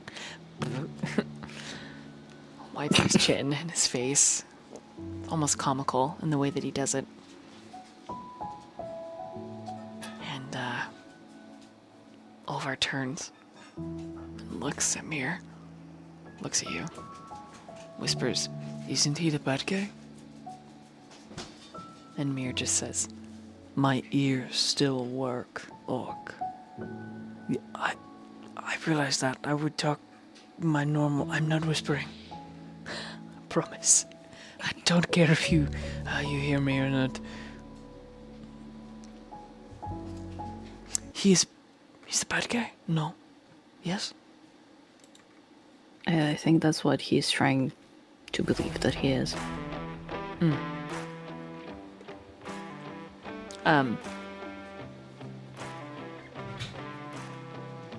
Olvar frowns. I wish I could move. Can you? No. Everything Sorry. hurts. Everything. I try to sit up with him. Oh. And you can feel where his spine is maybe not where it's supposed to be. A little bit. Oh,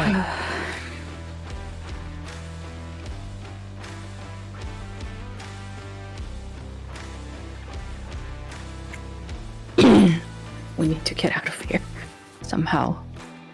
Because they're gonna swarm here any minute. Uh-oh.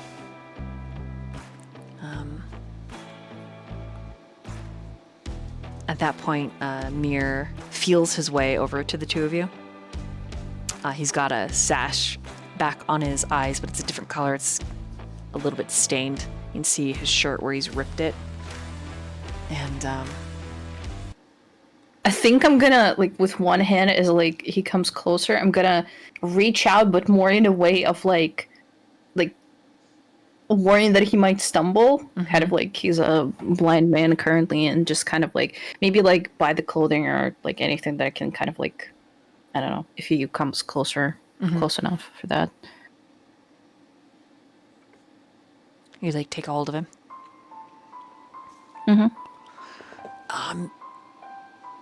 Mir helps you lift Olvar. And he says, I am mostly spent. But I will stop them if you wish, so the two of you can leave.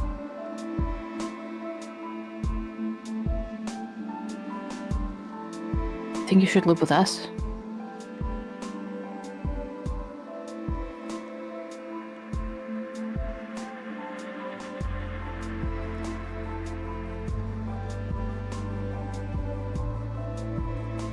you can see the hesitation, the conflict.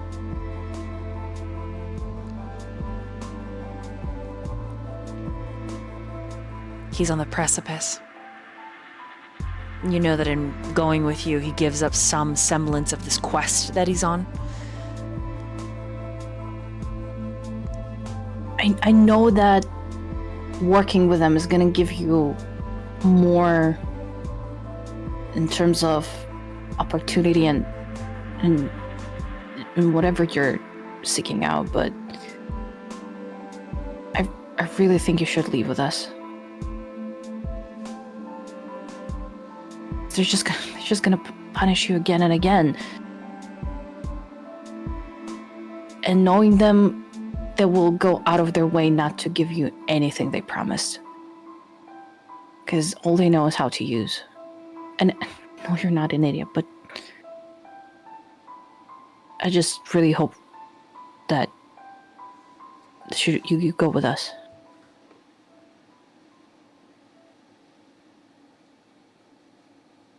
Roll persuasion.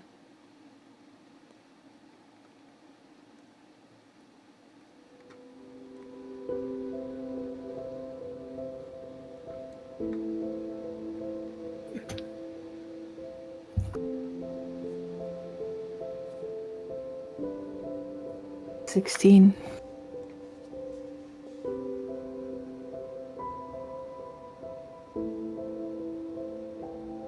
With sugar on top and, you know.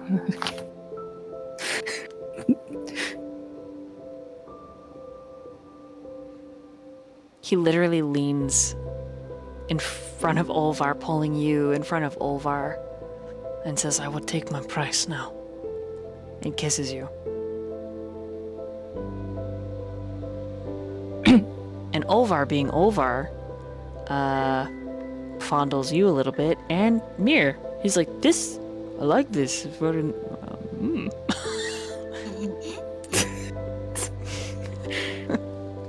He appreciates. He's like, I wish I could do something. Damn. You know what? She hesitates first, but then she's gonna bite his lower lip, pull on it a little bit, and just like at the time when they like pull apart a little bit, just kind of like with a little bit of a ragged breath, just what else do I need to do to convince you to go with us? What would you have me do? Mir looks so shocked and like slightly flushed. And Olvar is like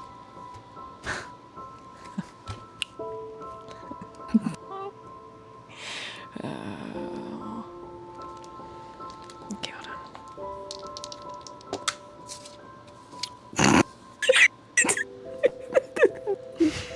The decision making.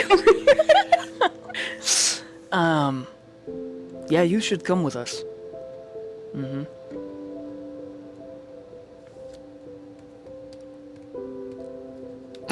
It's like, should he kiss you too?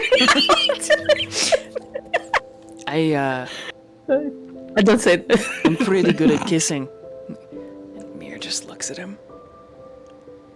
He's like, I'm not lying. But Mir can't see, so it's just his face turned over, and then his face turns back to you. And you can hear the drow getting closer and closer.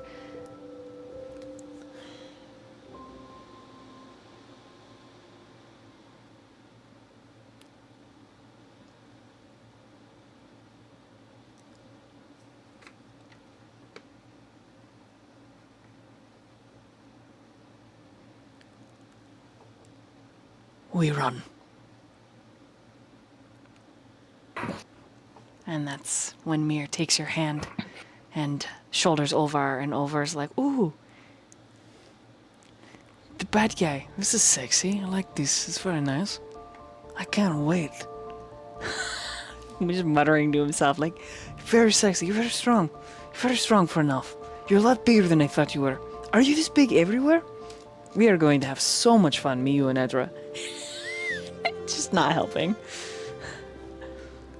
Yay! We all lived. Everything hurts. Nothing is working. My feet are dragging. Adra, what if I am a potato forever? Yep, he's not helpful, but You're not gonna be a potato forever. he's fun.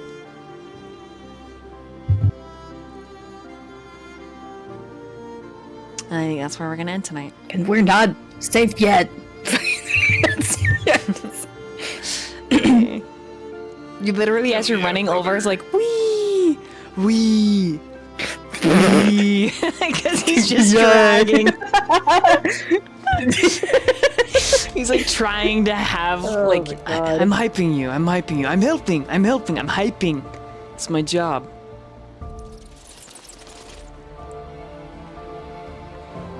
We're still gonna have a talk. He's not gonna get away that easily. What do you mean I was almost dead? Please, don't be angry, Edra. No.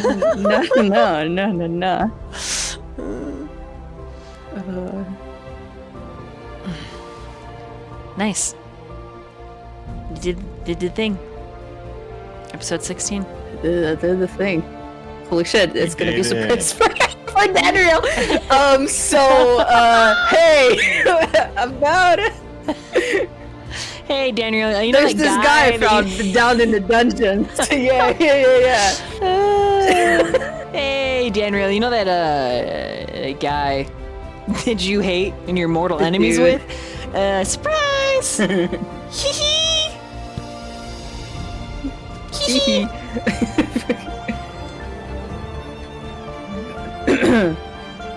Dude, it's like my persuasion 1. That's it. I'm not a charismatic character at all.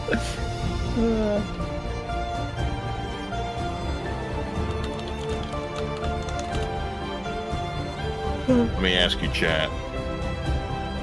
Is it gay to be impaled by another dude's ice shaft? Okay, with that, we're gonna go raid Mortal Rolls. They are playing some, looks like Tartarus post-apocalyptic game, and I'll see you tomorrow for Dungeons and Cuties and Fallen Throne. Bye.